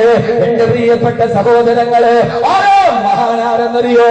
ആരാ മഹാനാരെന്നറിയോ? മരിക്കുന്ന സമയത്ത് ഹൂർലിങ്ങളെ കണ്ടിട്ട് പുഞ്ചിരിച്ചിട്ട് ഇവിടെ നിന്ന് വിട പറയാൻ കഴിഞ്ഞാൽ നീ മരിച്ചാൽ നിനക്ക് വേണ്ടി പൊട്ടിക്കരയാ ഈ ഭൂമിയിൽ 10,000-ങ്ങളല്ല. അല്ലാഹുവിന്റെ വിശുദ്ധമായ ഖുർആനിൽ ആയത്തിറങ്ങിയല്ലോ, സമാബക്കത്ത് അലൈഹി വസ്സമാഉ വൽ-അർളു വമാ കാനൂ മുൻളരീൻ. ഈ ഫറോവയും കൂട്ടുകാരും മരിച്ചപ്പോ ആകാശവും ഭൂമിയും അവർക്ക് വേണ്ടി കരഞ്ഞില്ല. ആയത്തിറങ്ങി ഉടനെ സഹാബത്ത് ചോദിച്ചു, യാ റസൂലല്ലാഹ്,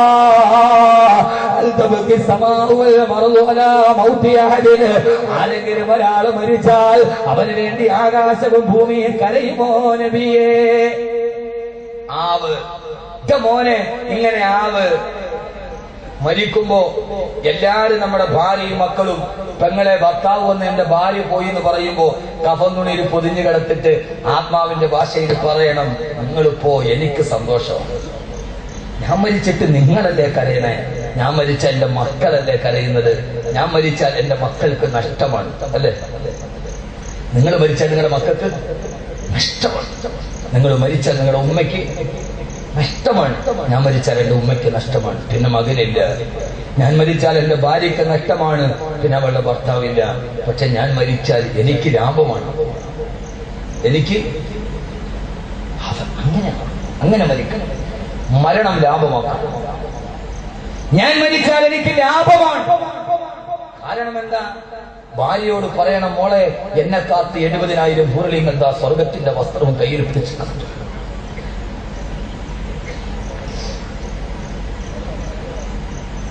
മരണ വീട്ടിൽ നിലവിളി മുഴങ്ങുമ്പോ എല്ലാവരും പൊട്ടിക്കരയുമ്പോ റൂഹിന്റെ ഭാഷയിൽ പറയാൻ കഴിയണം, നിങ്ങൾ എന്തിനാ കരയുന്നത്? എന്നെ കാത്തി കെട്ടിപ്പിടിച്ച് മയ്യത്തിന് കെട്ടിപ്പിടിച്ച് പൊട്ടിക്കരയുന്ന ഭാര്യയോട്, മയ്യത്തിന് കെട്ടിപ്പിടിച്ച് പൊട്ടിക്കരയുന്ന മക്കളോട്, പെങ്ങളെ നിങ്ങൾ എന്തിനാ മക്കളെ കരയുന്നത്? ഉമ്മയെയും കാത്തുക സ്വർഗത്തിന്റെ വാതിൽ തുറന്നു കിടക്കുന്നു. ഉമ്മയ്ക്ക് ഇനി ഭക്ഷണമുണ്ട്, നിങ്ങൾ തരേണ്ട. ഇവിടെയല്ലേ മക്കൾ ഭക്ഷണം തരാത്തത്? ഉമ്മയ്ക്കിതാ ഭക്ഷണം സ്വർഗത്തിൽ ഒരുക്കി വെച്ചിരിക്കുന്നു. ഇനി ഉമ്മ പോട്ടെ, അവർക്ക് മരണം ലാഭമാണ്. ആർക്ക്? അവൻ മരിച്ചാൽ ആകാശവും ഭൂമിയും. അവനവൻ മരിക്കുമ്പോൾ ആകാശത്തെയും ഭൂമിയെയും കൊണ്ട് കരയിപ്പിക്കണം. അവനാണ് യഥാർത്ഥ മുത്തഖി. അവനാണ് ഖബറിലെ ആദ്യ രാത്രി. അള്ളാഹുനാക്കി തരട്ടെ. ആമീൻ പറയും മനുഷ്യന്മാരെ.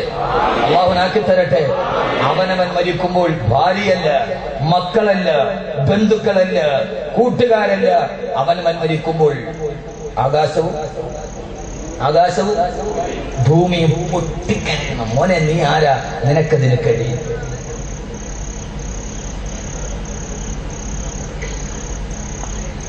ഹബീബായ നബിയോട് ആയത്തിറങ്ങിയപ്പോ ചോദിച്ചു, യാ റസൂലല്ലാഹ്, ഹൽ തബ്കി സമാഉ വൽ അർദു ലാ മൗതി അഹദ്? ഒരാൾ മരിച്ചാൽ ആകാശവും ഭൂമിയും കരയോ നബിയെ? ഇതൊരു പുതിയ ഭാഷയാണ്. ഇത് ശാസ്ത്രത്തിന്റെ ഭാഷ വെച്ച് വായിച്ചാൽ നിനക്ക് മനസ്സിലാവില്ല. നിന്റെ കമ്പ്യൂട്ടറിന്റെ കീബോർഡിന്റെ ഭാഷയല്ല ഇത് ആത്മീയതയുടെ ഭാഷയാണ്. ഹബീബായ നബിയുടെ മറുപടി, അതെ, ഇദാ മാത്തൽ അബ്ദു സാലിഹ്, ഒരു സാലിഹായ മനുഷ്യൻ മരിച്ചാൽ അയാൾക്ക് വേണ്ടി ആകാശവും ഭൂമിയും കരയും. ഫിർഔൻ മരിച്ചാൽ കരയില്ല. ഫിർഔൻ അഹങ്കാരിയാണ്. ഫിർഔൻ മരിച്ച കരയില്ല. അവൻ അഹങ്കാരിയാണ്. ഭൂമിയിലെ അഹങ്കാരികൾ മരിച്ചാൽ ആകാശം കരയില്ല. അലക്സാണ്ടർ മരിച്ചപ്പോ ആകാശം കരഞ്ഞിട്ടില്ല. നെപ്പോളിയൻ മരിച്ചപ്പോ ആകാശം കരഞ്ഞിട്ടില്ല.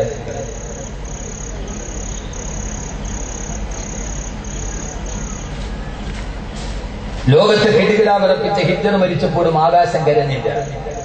മലയാളത്തിൽ ഏറ്റവും സുന്ദരമായ ഗാനങ്ങൾ നൽകിയ രാഘവ മാസ്റ്റർ മിനിങ്ങാന്ന് മരിച്ചപ്പോഴും ആകാശം കരഞ്ഞില്ല. പക്ഷെ പാട്ടുപാടി നബിയുടെ മനസ്സ് കളിപ്പിച്ച ഹസ്സാൻ റളിയല്ലാഹു തആല മരിച്ചപ്പോൾ ആകാശം കരഞ്ഞു. നിന്റെ രാഘവ മാഷ് മരിച്ചപ്പോ, രാഘവ മാഷ് അറിഞ്ഞൂടാ, എല്ലാ മുത്തക്കിങ്ങളാണല്ലോ ഉറച്ചു. രാഘവ മാഷിനെ അറിഞ്ഞൂടാ? കായലരികത്ത് വലയെറിഞ്ഞപ്പോ വളയിരിക്കിയ സുന്ദരി എന്നുള്ള ഏറ്റവും വലിയ എവർഗ്രീൻ ഗാനം കേരളത്തിന് സമ്മാനിച്ച രാഘവ മാഷ് മരിച്ചപ്പോ ആകാശം കരഞ്ഞിട്ടുണ്ടാവില്ല. പക്ഷേ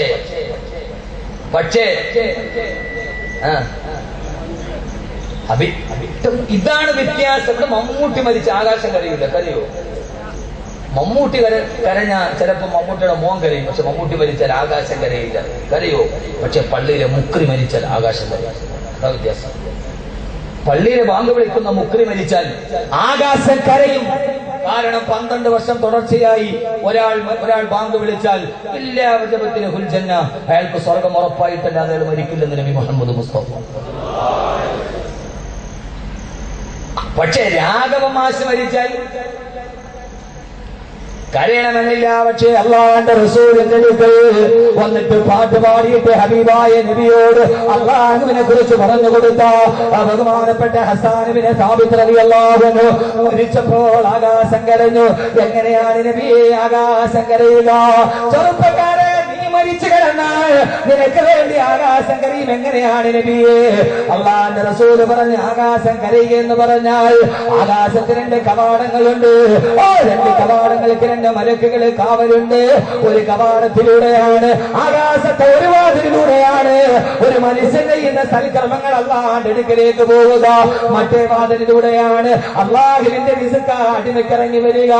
ഒരു സാലിഹായ മനുഷ്യനെങ്ങാനും മരിച്ചുപോയാ ആകാശത്തിന്റെ ഒരു വാതിൽ നിൽക്കുന്ന മലക്ക് കരയുമത്രേ, അല്ലാഹുവേ അല്ലാഹുവേ അല്ലാഹുവേ, അവൻ മരിച്ചുപോയി തമ്പുരാനെ, ഇനി അവന്റെ നന്മകൾ വരില്ലല്ലോ റബ്ബേ, ഇനി അവന്റെ നിസ്കാരം വരില്ലല്ലോ, ഇനി അവന്റെ സക്കാത്ത് വരില്ലല്ലോ, ഇനി അവന്റെ ഹജ്ജ് വരില്ലല്ലോ. ഈ വാതിൽ എന്നേക്കുമായി അടഞ്ഞല്ലോ അല്ലാഹുവേ. ആ മറുഭാഗത്തെ മലക്ക് കരയാൻ തുടങ്ങും, അല്ലാഹുവേ ഇനി നിന്റെ റിസ്ക് അവന് പോവാൻ ഈ വാതില് തുറക്കില്ലല്ലോ അല്ലാ. ആകാശത്ത് നിന്ന് മലക്കുകളെ പൊട്ടിക്കരയുമ്പോൾ ഒരു കൂര വീട്ടിൽ നീ മരിച്ചു കിടന്നാലെന്ന് ഹബീബായ നബി മുഹമ്മദ് മുസ്തഫ സല്ലല്ലാഹു അലൈഹി വസല്ലമ. എങ്ങനെയാണ് നബിയെ ഭൂമി കരയുക? ഭൂമി കരയുന്നത്, ഭൂമി കരയുന്നത്. ഈ കാണുന്ന വൃക്ഷങ്ങൾ നിനക്ക് വേണ്ടി കരയും, ഈ കാണുന്ന കല്ലുകൾ നിനക്ക് വേണ്ടി കരയും. പെങ്ങളെ, നീ മരിച്ചു പോയാൽ വീടിന്റെ മുറ്റത്ത് നിൽക്കുന്ന തെങ്ങ് കരയാൻ തുടങ്ങും, അല്ലാഹുവേ ഇനി ഇവരുടെ ഖുർആനോദൽ കേൾക്കില്ലല്ലോ, ഇനി ഇവരുടെ നോമ്പ് കാണില്ലല്ലോ. സുബഹിക്ക് പള്ളിയിലോട്ട് നടന്നു പോകുമ്പോ കാൽപ്പാടത്തിന്റെ ചുവട്ടിൽ കിടക്കുന്ന പുൽക്കൊടികൾ നിനക്ക് വേണ്ടി കരയും, അല്ലാഹുവേ ഇനി അവന്റെ പാദപതന ശബ്ദം കേൾക്കില്ലല്ലോ അല്ലാ. അതുകൊണ്ട് അവനവൻ മരിക്കുമ്പോ ആകാശത്തെ കൊണ്ട് കരയിപ്പിക്കാൻ കഴിയണം. അവനാണ് യഥാർത്ഥ മുത്തഖിയായ മുഅ്മിനായ മനുഷ്യൻ. അല്ലാഹു നമ്മളെ അങ്ങനെ ആക്കി തരട്ടെ, അല്ലാഹു നമ്മളങ്ങനെ ആക്കി തരട്ടെ. ആകാശത്തിന് 2 കവാടങ്ങളുണ്ട്. ഇനി നമ്മൾ ഖബറിലോട്ട് പോവുക. ഇനി ആദ്യരാത്രി തുടങ്ങുക. മരിച്ചു, ആകാശത്തിന് 2 കവാടങ്ങളുണ്ട്. അതിൽ ഒരു കവാടത്തിലൂടെയാണ് സൽക്കർമ്മങ്ങൾ മുകളിലോട്ട് പോവുക. മറ്റേ കവാടത്തിലൂടെയാണ് അള്ളാഹു ആ സമയത്ത് നൽകുന്ന റിസ്ക് താഴേക്ക് വരിക. ആകാശത്തിന് കവാടമുണ്ട്, അതിനൊരു വാതിലുണ്ട്. ആ വാതിലൂടെ നമ്മൾ ചെയ്യുന്ന സൽക്കർമ്മങ്ങൾ അള്ളാഹുവിന്റെ അടുക്കിലേക്ക്. ഇപ്പൊ നമ്മുടെ ആകാശത്തിന്റെ വാതിൽ ഒരു സൽക്കർമ്മം നമുക്ക് ചെയ്യിക്കാൻ കഴിയും. പക്കച്ച് വരുന്നുണ്ട്. എടുത്ത സമയമാകുമ്പോ പറയും, എനിക്ക് എന്റെ ഓർമ്മയുണ്ട്, നിങ്ങൾ ധൃതി പിടിക്കൊന്നും വേണ്ട. കറക്റ്റ് ഇപ്പൊ ആകാശത്തിന്റെ വാതിൽ തുറക്കും. ഒരു നല്ല സദക്ക നമ്മൾ മദ്രസയ്ക്ക് വരും, നല്ല സദക്ക ഒരു മദ്രസയ്ക്ക് വരും. ഇൻഷാ അല്ലാഹ് നിങ്ങൾ എല്ലാവരും അറിയാലോ, ദുആയ്ക്ക് ഇജാബത്തുള്ള സദസ്സാണിത്. ഒളവട്ടൂര് 3 വെള്ളം താഴേക്ക് വീണ് 3 സ്ഥലത്തിന് പതേപടി വെപ്പോട്ട്. ഇന്നലെ വരെ ഇവിടെ മഴയാണ്, ഇന്ന് ഈ സദസ്സിൽ മഴയില്ല. അള്ളാഹുവിനെ നിലനിർത്തി തരട്ടെ. ദുആയ്ക്ക് ഒളവട്ടൂര് ഏതാണ്ട് എത്ര പേര് 6,626 പറഞ്ഞു? 70. അതിൽ ഒരാള് ക്യാൻസർ വന്നിട്ട് പറഞ്ഞാണ്, ക്യാൻസർ വന്നിട്ട് എന്റെ അടുത്ത് ചെവി വന്നിട്ടുണ്ട്, ഉസ്താദെ ക്യാൻസർ ആണ്, ആർക്കും അറിയില്ല, ഭാര്യക്ക് പോലും അറിയില്ല. ഭാര്യയോട് പോലും പറഞ്ഞില്ല, അവൾ തളർന്നു പോകും. ആ മനുഷ്യൻ മിനിങ്ങാന്ന് എന്നെ ഫോണിൽ വിളിച്ചു, ഉസ്താദെ മിനിങ്ങാന്ന് ടെസ്റ്റിന് പോയി, ക്യാൻസറിന് ശേഷം മാറി നടക്കുന്നത്. 6266 സദക്ക കഴിഞ്ഞ ഈ ഉളവട്ടി ഒരാഴ്ച പോലുമായിട്ട്. അതുകൊണ്ട് ഒരാഗ്രഹം മനസ്സിൽ വെച്ച് ഇൻഷാ അല്ലാഹ് എല്ലാവരും ഒരു നല്ല സദക്ക ഈ ബക്കറ്റിലേക്ക്, നല്ല ഒരു സദക്ക അല്ലാഹു സ്വീകരിക്കും. ഞാൻ തരാം.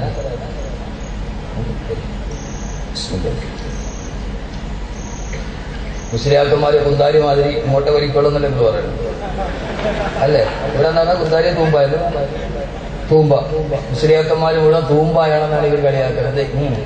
ഇങ്ങോട്ട് വരി. ഇപ്പൊ മാറി. മുസ്ലിയാക്കന്മാരൊക്കെ JCB ആണ്. ഇങ്ങോട്ടും വലിക്കും അങ്ങോട്ടും തള്ളും.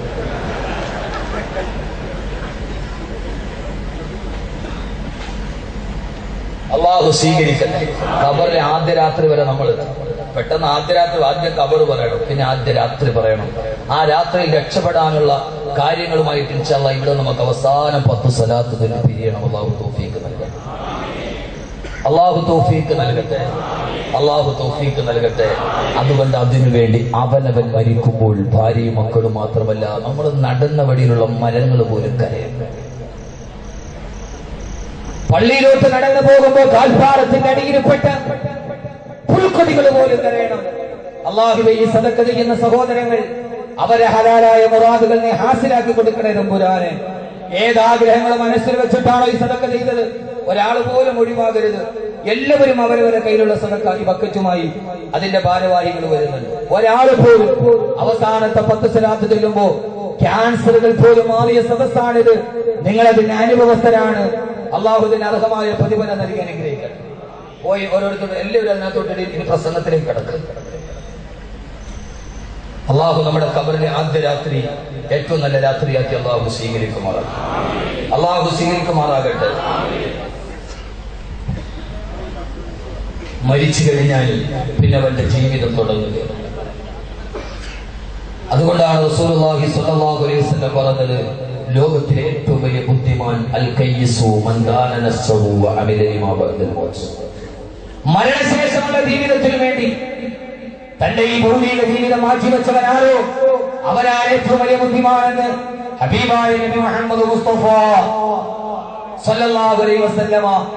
അള്ളാഹു ഖബറിലെ ആദ്യരാത്രി വെളിച്ചം നൽകുന്ന സദക്കയെ അള്ളാഹു ഈ സദക്കയെ സ്വീകരിക്കുമാറാകട്ടെ.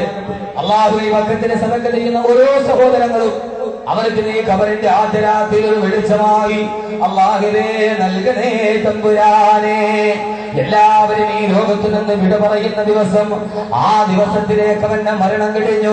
ആകാശഭൂമികൾ അവന് വേണ്ടി കരയാൻ തുടങ്ങി. അവസാനം അവന്റെ മയ്യത്തെടുക്കുകയാണ്. അവൻ അവസാനത്തെ ഒടുക്കത്തെ യാത്ര പോവുകയാണ്. അവന്റെ അവസാനത്തെ കുളി നടക്കുകയാണ്. മുച്ചനയിൽ അവന്റെ ജീവിതം ഇത് അവസാനിക്കുകയാണ്. ചെറുപ്പക്കാരെ, ഈ മത്സരത്തിനൊരവസാനമായി, ഈ മാത്സര്യത്തിനൊരവസാനമായി. ഇനി അവനെ നടക്കാൻ കഴിയില്ല, ഇനി അവന് ഓടാൻ കഴിയില്ല.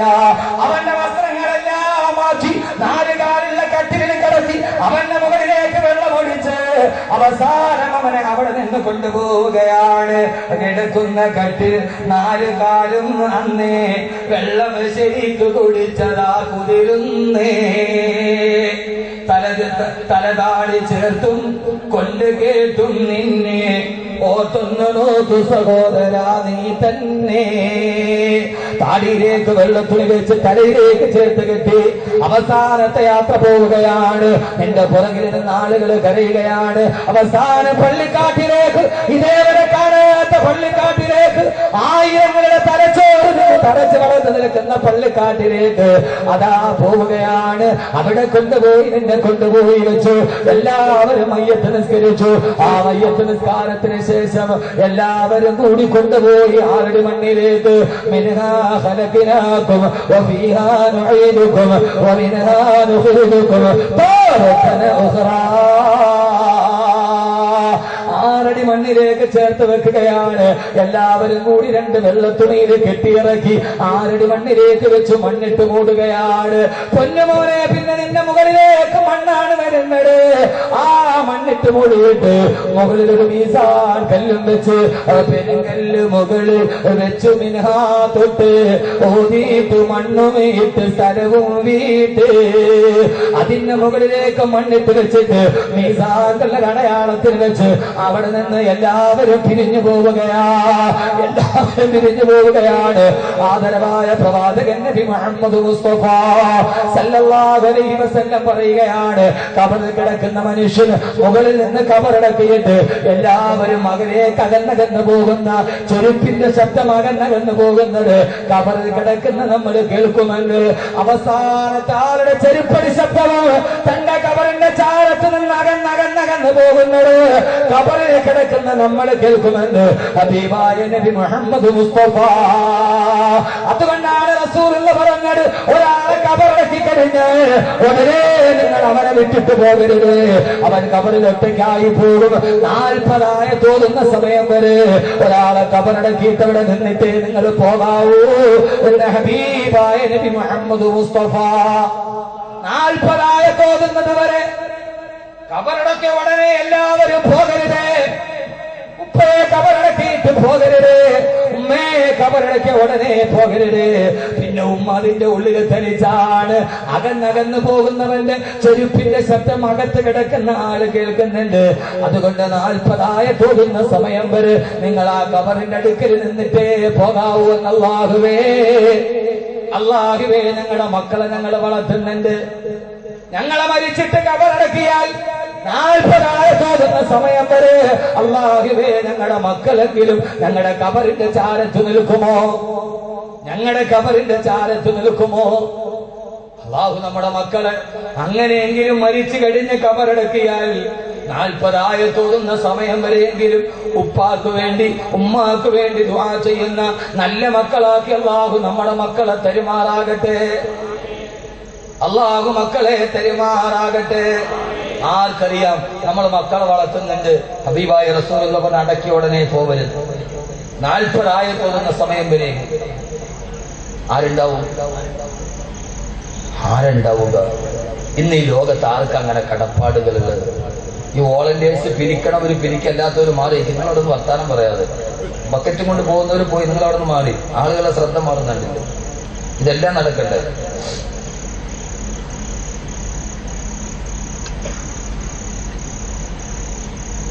അള്ളാഹു സ്വീകരിക്കുമാറാകട്ടെ. അള്ളാഹു സ്വീകരിക്കുമാറാകട്ടെ. ഖബറിലെ ആദ്യ രാത്രി തുടങ്ങാൻ നമ്മൾ മണ്ണിന്റെ ഉള്ളിലായി. ഒരു സദസ്സിന് 2 വിഷയമുണ്ട്. അത് പലപ്പോഴും പ്രഭാഷകരെ വല്ലാതെ അലോസരപ്പെടുത്തും, പറയാതിരിക്കാൻ പറ്റില്ല. ആളുകൾ മുഴുവനും വരുന്നത് പ്രസംഗം കേട്ട്, സംഘാടകർ വാദം വെക്കുന്നത് പൈസ കിട്ടാൻ. ഇത് 2 നടക്കുകയും ചെയ്യും. അപ്പോ പിരിവ് തുടങ്ങുമ്പോൾ കേൾക്കാൻ വന്നൊരു അസ്വസ്ഥരാവും. പിരിവ് തുടങ്ങിയില്ലെങ്കിൽ സംഘാടകർ അസ്വസ്ഥരാവും.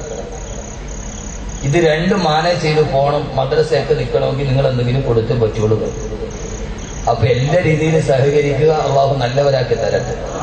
പിന്നെ നമ്മൾ ഗാനമേളയ്ക്ക് കൊടുക്കും, വേറെ ഏത് തോന്നിയാസത്തിനും നമ്മൾ കൊടുക്കും. നമുക്ക് നല്ലതിന് വേണ്ടി കൊടുക്കാൻ പറ്റുന്ന ഏറ്റവും വലിയ സ്ഥലം ഇതാണ് ദാനം. കാരണം നിങ്ങൾ ഒരാൾ കൊടുത്താൽ ബാക്കിയുള്ളവരെല്ലാം നിങ്ങൾക്ക് വേണ്ടി ആമീൻ പറയും. നാളെ ഇത്രയും ആളുകളെ വീട്ടിൽ വിളിച്ചു വരുത്തുന്നത് ആമീൻ പറയിപ്പിക്കാൻ പറ്റില്ല. നമ്മൾ കൊടുക്കാൻ പറ്റുന്ന ഏറ്റവും നല്ല സദസ്സ് ഇതാണ് ദാനം. അള്ളാഹുവിനാക്കി തരട്ടെ. അള്ളാഹുവിനാക്കി തരട്ടെ. ഇതിന്റെ ഇടയിൽ ഞാൻ ചോദിക്കുന്ന സമയത്ത് ഈ ഖബറിലെ ആദ്യ രാത്രിക്ക് വേണ്ടി ഒന്ന് ഓഫർ ചെയ്യാൻ പെട്ടെന്ന് പറയും. അതുകൊണ്ട് സംഘാടകർ പിരിവ് ചെയ്യുന്ന ആളുകൾ ഒരു ഒതുക്കത്തിൽ ചെയ്തിട്ട് പോകണം. അവിടെ ഒന്ന് സംസാരിക്കരുത്.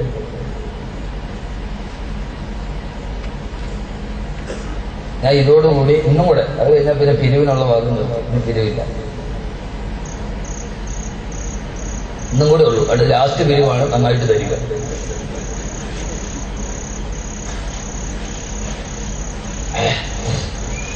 വരുന്ന ആളുകൾ പരാതി, ഉസ്താദ് പിരിവിലോട്ട് ഒന്നും പറഞ്ഞില്ല. പിരിവ് കിട്ടണമെങ്കിൽ കപ്പറന്നേ പറഞ്ഞിട്ട് വെച്ചു. അപ്പൊ എല്ലാം നമ്മുടെ സഹകരണങ്ങളുടെ ഈ മദ്രസയും പള്ളിയും ഒക്കെ നമ്മുടെ ഉമ്മ അരുക്കത്തൊക്കെ ഊരി കൊടുത്തിട്ടാണ് ഈ പള്ളി മദ്രസയൊക്കെ ഉണ്ടായത്. ആ ഒരു പാരമ്പര്യം നമുക്കും ഉണ്ടാവും. അല്ലാഹുവിനാക്കി തരട്ടെ. എല്ലാവരും ഖബറിലേക്ക് ഒരു മനുഷ്യന്റെ മയ്യത്തിറക്കി. ഖബറിലേക്ക് മയ്യത്തിറക്കിയാൽ ഒന്നാമത്തെ അനുഭവം, ഖബറിലെ ആദ്യത്തെ അനുഭവം, ആ ഖബർ മയ്യത്തിനെ സ്വീകരിക്കും. ആ ഖബർ മയ്യത്തിനെ ഉറങ്ങാൻ, നിങ്ങൾ ഉറങ്ങാണ്. തമാശയൊക്കെ പറയാത്തോണ്ട് ഖബറല്ലേ, തമാശ പറയാൻ പാടില്ല, ചിരിക്കാൻ പാടില്ല. ഫല്യദഹകു ഖലീല. അപ്പൊ അത് വിഷയം വേറെയാണ്. ഒരു ചിരിയും കളിനകത്ത് പാടില്ല. ഖബർ ഇത് ആരുടെ കഥയാ? എന്നെയും നിങ്ങളെയും കണക്കാക്കിക്കോണം. ആ ഖബറിലേക്ക് കൊണ്ടുപോയി മയ്യത്ത് വെച്ചാൽ ആദ്യത്തെ അനുഭവം ആ മയ്യത്ത് ആ ഖബറിനെ സ്വീകരിക്കും എന്ന് നബി മുഹമ്മദ് മുസ്തഫ. എങ്ങനെയാ സ്വീകരിക്കുക? അവനവന്റെ കഥ എങ്ങനെയാ സ്വീകരിക്കുക? നമ്മൾ ഓരോരുത്തരെ സ്വീകരിക്കാൻ ഓരോ വഴികളുണ്ട്. ഇപ്പൊ നമ്മൾ ഇവിടുന്ന് ഗൾഫിൽ പോയ അറബികൾ സ്വീകരിക്കുന്നത് മലയാളി സ്വീകരിക്കുന്ന മാതിരിയല്ല, അല്ലെ? മലയാളി ഒരാളെ വളരെ അന്തട്ട് വിശേഷം, അതിനെല്ലാം അളിയന്മാരാ, പാപ്പാടെ പ്രായമുള്ളത്. പക്ഷെ അറബികൾ അങ്ങനെയല്ല. അറബികൾ പരസ്പരം കണ്ടാൽ നമുക്കറിയാം അസ്സലാമു അലൈക്കും, സബാഹുൽ ഖൈർ, എന്നിട്ട് അവര് ഈ മുഖം ഇങ്ങനെ പയ്യെ ചേർത്ത്, അല്ലെ? മോനൊക്കെ ചെയ്യുമ്പോൾ ഇപ്പൊ നീ പോയാലും അതെ,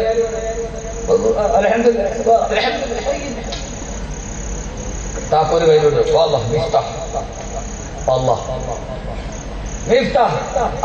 അറബി പറയണ താക്കോല് അള്ളാഹ് കാണുന്നുണ്ട്. അവൻ 2 വർഷം കൊണ്ട് എത്തിക്കാനില്ലാവും.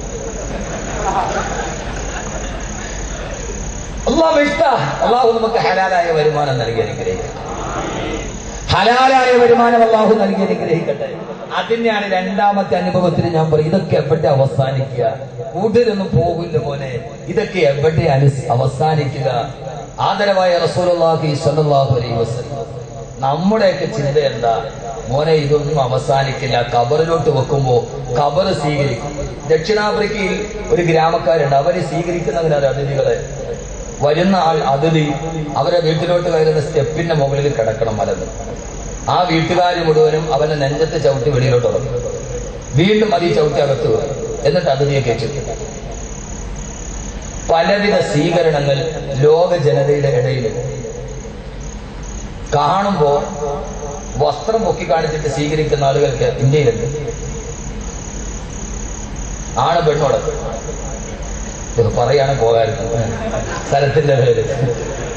ഇന്ത്യയിൽ ചില പ്രാചീന ഗോത്രക്കാർ അങ്ങനെയാണ് അതിഥികളെ സ്വീകരിക്കുക. വസ്ത്രം ഉയർത്തി കാണിച്ചിട്ടാണ്. സാർ ആണും പെണ്ണോടൊക്കെ. എന്റെ പ്രിയപ്പെട്ട സഹോദരങ്ങളെ, നമ്മുടെ ഇന്ത്യയിൽ എങ്ങനെയുണ്ട്? ക്ഷേത്രത്തിൽ ഉത്സവം നടക്കുമ്പോ നഗ്നകളായി പ്രദക്ഷിണത്തിന് പോകുന്ന പെൺകുട്ടികളുണ്ട്. കർണാടകയിൽ അങ്ങനെ ഒരു സ്ഥലമുണ്ടായിരുന്നു. നമ്മുടെ മർഹൂം ഗുണ്ടുറാവുവിന്റെ ഹയാത്ത് കാലത്ത് കർണാടകയിൽ അദ്ദേഹം നിർത്താൻ വേണ്ടി പോയി. പെണ്ണുങ്ങളെല്ലാം കൂടെ പിടിച്ച് അയാളെ മുഴുവൻ തുണിയിലാണ് ഗുണ്ടുറാവു. അങ്ങനത്തെ ചില സ്വീകരണ സ്ഥലങ്ങളൊക്കെ ഖബർ സ്വീകരിക്കും. എങ്ങനെയാ സ്വീകരിക്കുക? അള്ളാന്റെ റസൂല് പറഞ്ഞു, ഒരു മയ്യത്തെടുത്ത് ഖബറിലോട്ട് വെക്കുമ്പോ ഖബർ സ്വീകരിക്കുന്ന ഖബർ ആ മയ്യത്തിലൊന്ന് ഞെരിക്കും. വെച്ച ഉടനെ ഖബർ എന്ത് ചെയ്യും? ഒന്ന് ഞെരിക്കും. എങ്ങനെ? അള്ളാഹുവിന്റെ പ്രവാചകന്റെ പ്രിയപ്പെട്ട മകൾ സൈനബ് റളിയല്ലാഹു തആല വഫാത്തായി. ആ സൈനബ് റളിയല്ലാഹു തആലയുടെ മയ്യത്തെടുത്ത് ഖബറിലോട്ട് വെക്കുമ്പോ അള്ളാഹുവിന്റെ റസൂലിന്റെ കണ്ണുകളിലൂടെ കണ്ണുനീര് തടംതല്ലിയാതൊഴുകുകയാണ്. ഹബീബായ നബിയുടെ മുഖം വിമന്നമായി. അള്ളാഹുവിന്റെ റസൂല് പൊട്ടിക്കരയാൻ തുടങ്ങി. അടുത്ത് നിന്ന സഹാബത്ത് ചോദിച്ചു, തിരുദൂതരേ, യാ റസൂലല്ലാഹ്, അങ്ങെന്താണ് നബിയെ കരയുന്നതെന്ന് ചോദിച്ചപ്പോ തന്റെ പ്രിയപ്പെട്ട മകളുടെ ജനാസ സൈനബ് റളിയല്ലാഹു അൻഹ ജനാസയെടുത്ത് ഖബറിന്റെ ഉള്ളിലേക്ക് വെച്ചിട്ട് അല്ലാഹുവിന്റെ റസൂൽ പൊട്ടിക്കരഞ്ഞപ്പോ സഹാബത്തിന്റെ ചോദ്യത്തിന് മറുപടിയായി അല്ലാഹുവിന്റെ റസൂൽ പറയുകയാണ്, സഹാബാ, എന്റെ പൊന്നുമോള് സൈനബ് സൈനബിനെടുത്ത് ഖബറിലോട്ട് വെച്ചപ്പോ, എന്റെ പൊന്നുമോളുടെ മയ്യത്തെടുത്ത് ഖബറിലോട്ട് വെച്ചപ്പോ ഖബർ സൈനബിനെ ഒരു ഞെരുക്കങ്ങട് ഞെരുക്കി. ആ ഖബർ സൈനബിനെ സ്വീകരിച്ചത് ഞെരുക്കിക്കൊണ്ടാണ്. സൈനബ് റളിയല്ലാഹു അൻഹയെ ഞെരുക്കിയപ്പോ സൈനബിന്റെ വാരിയെല്ലുകള് പരസ്പരം കോർത്തിട്ട് പൊടിഞ്ഞുപോയി.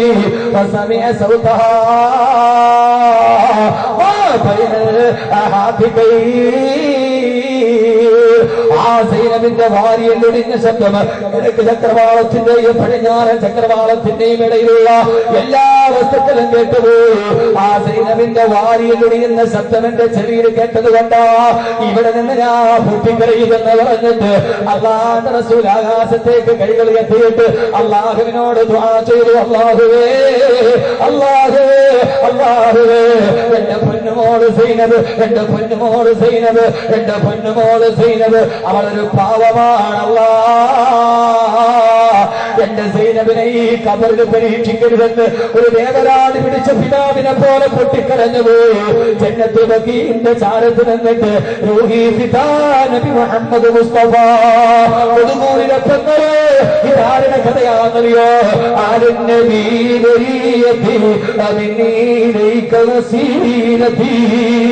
അള്ളാഹുവിന്റെ പൊരുത്തത്തിലേക്കുള്ള വസീലയായി അള്ളാഹുവിന്റെ റസൂൽ നമുക്ക് തന്നിട്ട് പോയ അഹ്ലു ബൈത്തിൽപ്പെട്ട ആരുടെ മകളുടെ കഥയായത് ഹബീബായ നബി മുഹമ്മദ് മുസ്തഫ സല്ലല്ലാഹു അലൈഹി വസല്ലമയുടെ പൊന്നുപോലുള്ള മയ്യത്തെടുത്ത് വെച്ചപ്പോ ആ മയ്യത്തിനെ പോലും കബറൊന്ന് ഞെരുക്കിയെന്ന് സീരിയൽ കാണുന്ന ആഭാസങ്ങൾ കാണുമ്പോ ആരൊക്കെ പറഞ്ഞാല് തലവളച്ചിട്ട് നടന്നു പോകാൻ തയ്യാറാകാത്ത ആയിരം ഹറാമുകൾ ചെയ്യുന്ന വിവര സാങ്കേതിക വിദ്യയുടെ വിദൂര സാധ്യതകൾ മുഴുവൻ ലോകം സ്വായത്തമാക്കിയപ്പോ പാതിരാ സമയത്ത് ഫേസ്ബുക്കിലൂടെ കാമുകനുമായി ചാറ്റ് ചെയ്യുന്ന എന്റെ പ്രിയപ്പെട്ട പെങ്ങളെ, എന്റെ പ്രിയപ്പെട്ട പെങ്ങളെ, ഹബീബായ നബിയുടെ മകളെ പോലും കബറൊന്ന് വാരി പിടിച്ചപ്പോ ആ സ്വീകരണം അങ്ങനെ ഒരു സ്വീകരണമായിരുന്നെങ്കിൽ ഈ ദുനിയാവിൽ ഒരു ദിവസം തന്നെ ആയിരക്കണക്കിന് പാപം ചെയ്യുന്ന പെണ്ണ് നാളെ നിന്റെ ഈ പൊന്മർണ്ണ കോമള മൃദുലമായ ശരീരമെടുത്തു ഈ പള്ളിയുടെ കബർസ്ഥാനിലോട്ട് വെക്കുമ്പോ ആ കബർ നിന്നെ സ്വീകരിക്കുന്നത് എങ്ങനെയാ? സൈനബിന്റെ വാരിയെല്ല് പോലും പൊടിഞ്ഞ ശബ്ദം 7 ചക്രവാളത്തിനപ്പുറം കേട്ടെങ്കിൽ സമയ സൗതഹ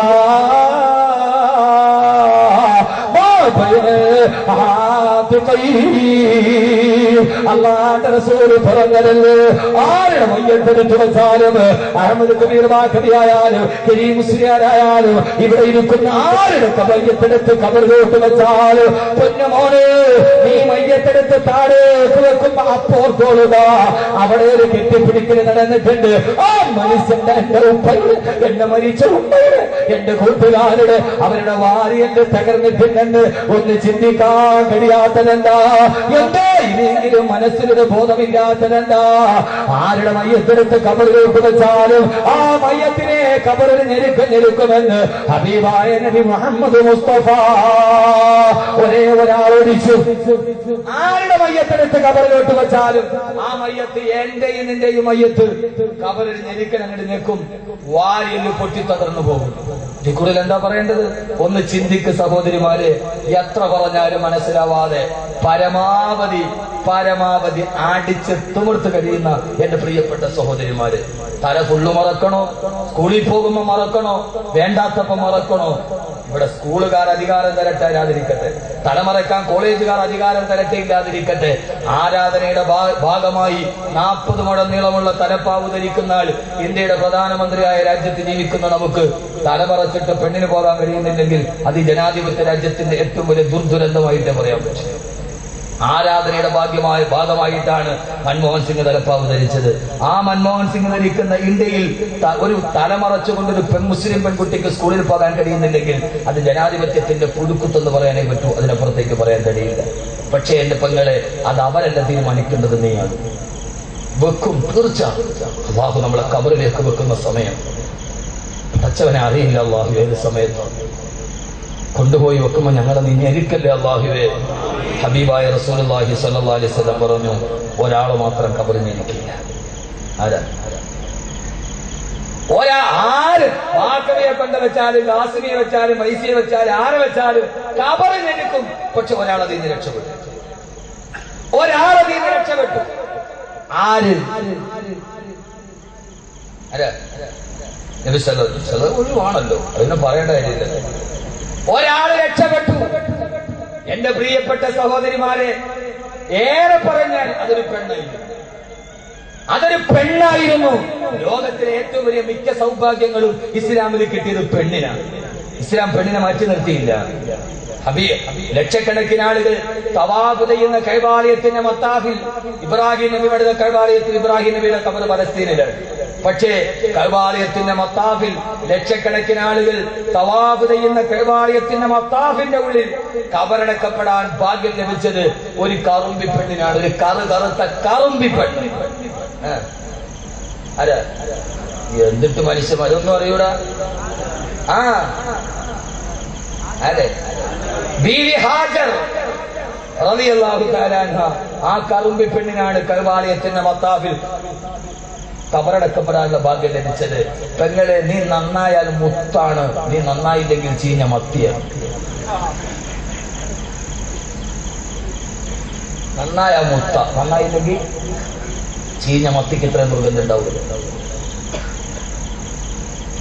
വിവാഹം കഴിക്കുന്നതിന് മുമ്പേ ലൈംഗിക ബന്ധത്തിലാവാം എന്ന് ആദ്യമായി ഇന്ത്യയിൽ പറഞ്ഞൊരു മുസ്ലിം പെണ്ണാണ് ഖുഷ്ബു.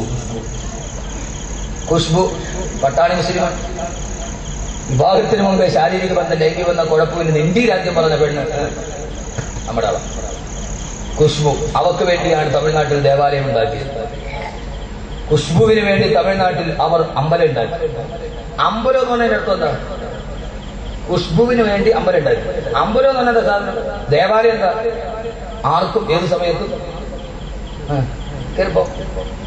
അപ്പൊ ഖുഷ്ബുവിന് വേണ്ടി ദേവാലയം ഉണ്ടാക്കിയ മനസ്സിലായില്ല. നിങ്ങൾ മുഖമാഫി, നിങ്ങൾക്ക് മനസ്സിലായില്ല. നിങ്ങൾ എന്തായില്ല. ദേവാലയം എന്ന് പറഞ്ഞാൽ ഏത് സമയത്ത് ആർക്ക് വേണേലും പോവാം. ഖുഷ്ബുവിന്റെ പേര് ദേവാലയം ഉണ്ടാക്കിയതിന്റെ അർത്ഥം നിങ്ങൾ ഓർത്തോളൂ. നീ നന്നായാൽ മുത്താണ്. നാളെ എല്ലാവരെയും കബറിഞ്ഞിരിക്കുമ്പോ ആ കബറിന്റെ ഞെരുക്കത്തിൽ നിന്ന് രക്ഷപ്പെട്ടു ആരെന്നറിയോ? അള്ളാന്റെ റസൂല് പറയാണ്, ഇതൊരു പെണ്ണാണ്. ആരാണ് ആ പെണ്ണ്? എന്റെ പ്രിയപ്പെട്ട കരളിന്റെ കസനമെന്ന് അള്ളാന്റെ റസൂല് വിശേഷിപ്പിച്ച അവിടുത്തെ ഏറ്റവും വലിയ കരളിന്റെ കസനമേ ബഹുമാനപ്പെട്ട ബീവി ഫാത്തിമ റളിയല്ലാഹു തആല അൻഹ അല്ല, അവിടുത്തെ പ്രിയപ്പെട്ട ഭാര്യ ആയിഷ റളിയല്ലാഹു അൻഹയെ കുറിച്ചല്ല. അവർക്കത് ഒഴിവാണ് എന്നതോടൊപ്പം തന്നെ അള്ളാന്റെ റസൂൽ പറഞ്ഞ ആരെന്നറിയോ? ഇല്ലാ ഫാത്തിമ ബിൻത് അസദ് റളിയല്ലാഹു അൻഹാ. ഇല്ലാ ഫാത്തിമ, ഇല്ലാ ഫാത്തിമ ബിൻത് അസദ് റളിയല്ലാഹു അൻഹാ. ഫാത്തിമ ബിൻത് അസദ് റളിയല്ലാഹു തആല അൻഹ ഒഴികെ ആരാ ഫാത്തിമ ബിൻത് അസദ് റളിയല്ലാഹു അൻഹാ? അബൂ താലിബിന്റെ ഭാര്യയാണ്. അലി റളിയല്ലാഹു അൻഹുവിന്റെ ഉമ്മയാണ്. അള്ളാഹുവിന്റെ റസൂലിന്റെ പോറ്റുമ്മയാണ്. നബി മുഹമ്മദ് മുസ്തഫ സല്ലല്ലാഹു അലൈഹി വസല്ലം പോറ്റി വളർത്തിയ പ്രിയപ്പെട്ട പോറ്റുമ്മ ഇല്ലാ ഫാത്തിമ ബിൻത് അസദ് റളിയല്ലാഹു അൻഹാ. ഫാത്തിമ ബിൻത് അസദ് റളിയല്ലാഹു തആല വഫാത്തായപ്പോ അല്ലാഹുവിന്റെ റസൂൽ മയ്യത്ത് കുളിപ്പിച്ചതിന് ശേഷം നബി തങ്ങൾ മയ്യത്ത് ചുമന്നുകൊണ്ട് പള്ളിയിലോട്ട് പോവുകയാ. അല്ലാഹുവിന്റെ റസൂൽ മയ്യത്ത് ചുമക്കുന്നുണ്ട്. ചില സമയത്ത് മുമ്പിൽ നിൽക്കുന്നുണ്ട്, ചില സമയത്ത് പുറകിൽ നിൽക്കുന്നുണ്ട്. ആ സമയത്ത് അവസാന മയ്യത്ത് പള്ളിക്കാട്ടിലെത്തുമ്പോ കബറിന്റെ ഉള്ളിലേക്ക് തന്റെ പ്രിയപ്പെട്ട പോറ്റുമ്മയുടെ മയ്യത്തെടുത്ത് വെക്കാൻ പോകുമ്പോ ഹബീബായ നബി തങ്ങൾ പറഞ്ഞ് മയ്യത്തിറക്കരുത്. എന്നിട്ട് അല്ലാഹുവിന്റെ റസൂൽ കബറിലേക്ക് ചാടിയിറങ്ങി. കബറിലോട്ട് ചാടിയിറങ്ങിയ റസൂലുള്ളാഹി സ്വല്ലല്ലാഹു അലൈഹി വസല്ലം ആ കബറിന്റെ ഉള്ളിൽ നീണ്ടു നിവർന്നങ്ങട് കിടന്നു. എന്നിട്ട് അല്ലാഹുവിന്റെ റസൂൽ ആ കബറിൽ കിടന്നങ്ങ് ഉരുളാൻ തുടങ്ങി. സഹോദരങ്ങളെ, ആ കബറിന്റെ ഉള്ളിൽ കിടന്നിട്ട് തന്റെ റിസാലത്തിന്റെ ശരീരവുമായി ഹബീബായ നബി അവിടെ കിടന്ന് ഉരുളുകയാണ്. ഉരുണ്ടിട്ട് ആകാശത്തേക്ക് കൈകൾ എത്തിയിട്ട് അള്ളാഹിനോട് ദുആ ചെയ്തു അത്രേ, അല്ലാഹുവേ അല്ലാഹുവേ അല്ലാഹുവേ അല്ലാഹുമ്മ ഗ്ഫിർ ലി ഉമ്മീ അബഅദ ഉമ്മീ اللهم اغفر لأمي بعد أمي. അല്ലാഹുവേ, എന്റെ ഉമ്മ വഫാത്തായതിനു ശേഷം എന്നെ പോറ്റി വളർത്തിയ പ്രിയപ്പെട്ട പോറ്റുമ്മയാണിത്. എന്റെ ഈ ഉമ്മയെ നീ കബറിൽ ശിക്ഷിക്കല്ലേ അല്ലാഹ് എന്നല്ലാഹുവിന്റെ റസൂൽ ദുആ ചെയ്തപ്പോ ഹബീബായ നബിയുടെ റിസാലത്തിന്റെ ശരീരം തൊട്ടു എന്ന കാരണത്താൽ ഫാത്തിമ ബിൻത് അസദ് റളിയല്ലാഹു അൻഹ കബറിൽ ഞെരുക്കിയില്ലെന്ന് ഹബീബായ നബി മുഹമ്മദ് മുസ്തഫ. എന്റെ പ്രിയപ്പെട്ട പെങ്ങളെ, ഒരു ഫാത്തിമയാവുക, ഒരു ഫാത്തിമയാവുക. ഏതാണ് കൽബാണ് ഫാത്തിമയല്ല, കരളാണ് ഫാത്തിമ കേട്ടതല്ല. പെങ്ങളെ ഒരു ഫാത്തിമയാക്കണം. മണ്ണറെ മണിയറയാക്കിയ ഫാത്തിമ, കബറിനെ തന്റെ സ്വന്തമാക്കിയ ഫാത്തിമ. ശ്വാന സൗന്ദര്യ പ്രദർശന മത്സരത്തിന് സമ്മാനം മോഹിച്ച് കുമറേറിയ പട്ടിക്കുഞ്ഞുങ്ങളെ മടിത്തട്ടിനിരുത്തി പാലൂട്ടുന്ന പട്ടണത്തിലെ കൊച്ചമ്മമാരുടെ സർവ്വ പരിഷ്കാരങ്ങളെ ജീവിതത്തിലോട്ട് കൊണ്ടുവന്ന് ഏറ്റവും വലിയ റിയാലിറ്റി ഷോയുടെ പുറയിലൂടെ പോയ എന്റെ പ്രിയപ്പെട്ട മുസ്ലിം പെങ്ങളെ, മോളെ ആവണം, ആരാവണം? ഫാത്തിമയാവണം. ഒരു ഫാത്തിമയെ പോലെ നാളെ കബറിലോട്ട് എടുത്തു വെക്കുമ്പോ ആ കബറിന്റെ ഉള്ളിൽ എന്റെ ശരീരത്തെ ഒരു പുഴുക്കൾ പോലെ തൊടാട് ആ കബറിലെ മണവാട്ടിയാകാൻ, ആ കബറിലെ മണവാട്ടിയാകാൻ അങ്ങനെയുള്ളവരുടെ പുറകെയല്ലേ നമ്മൾ പോകേണ്ടത്? എന്റെ പ്രിയപ്പെട്ട പെങ്ങള്, അതുകൊണ്ട് ഫാത്തിമയാവുക, ഫാത്തിമയാവുക. അള്ളാഹുവിന്റെ റസൂലിന്റെ റിസാലത്തിന്റെ ശരീരം ഒന്ന് തൊട്ട പറക്കത്ത് കാരണത്താൽ ഫാത്തിമാവിന്റെ അസദിനെ കബറ് ചേർത്ത് വെച്ചില്ലെന്ന് നബി മുഹമ്മദ് മുസ്തഫ. അതാണ് ഞാൻ പറഞ്ഞത്. നാളെ കബറിൽ ആരുമില്ലാത്ത കബറിന്റെ ഉള്ളിൽ പെങ്ങളെ കടന്നു പോകുമ്പോ കബറിൽ കടക്കും നിങ്ങളെല്ലാം സ്ത്രീകളെ, അഴുകുന്നതാണ് ഈ മാംസമെല്ലാം പെങ്ങളെ.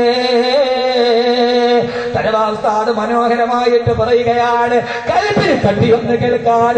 പാതിരാ സമയത്തെ കൊച്ചുകുട്ടികളുടെ മഞ്ഞുശാസിനികളുടെ ഉണ്ണികളുടെ പാട്ട് കേട്ടിട്ടല്ല രോമാഞ്ചം ഉണ്ടാകേണ്ടത്, മൈലാഞ്ചി കേട്ടിട്ടല്ല രോമാഞ്ചം ഉണ്ടാകേണ്ടത്. പെണ്ണ് തലവാസ്താട് പറയുകയാണ്, കബറിൽ കിടക്കും നിങ്ങളെല്ലാം സ്ത്രീകളെ, അഴുകുന്നതാണ് ഈ മാംസമെല്ലാം പെങ്ങളെ. ചിന്തിച്ചു നോക്ക് സഹോദരി, ഹക്കല്ലയോ ദൈനംദിനം നടക്കുന്നതിലേക്കല്ലയോ? ബെഡൊന്നുമില്ല, പിരിച്ചതും മണ്ണല്ലയോ? ബെഡൊന്നുമില്ല, പിരിച്ചതും മണ്ണല്ലയോ?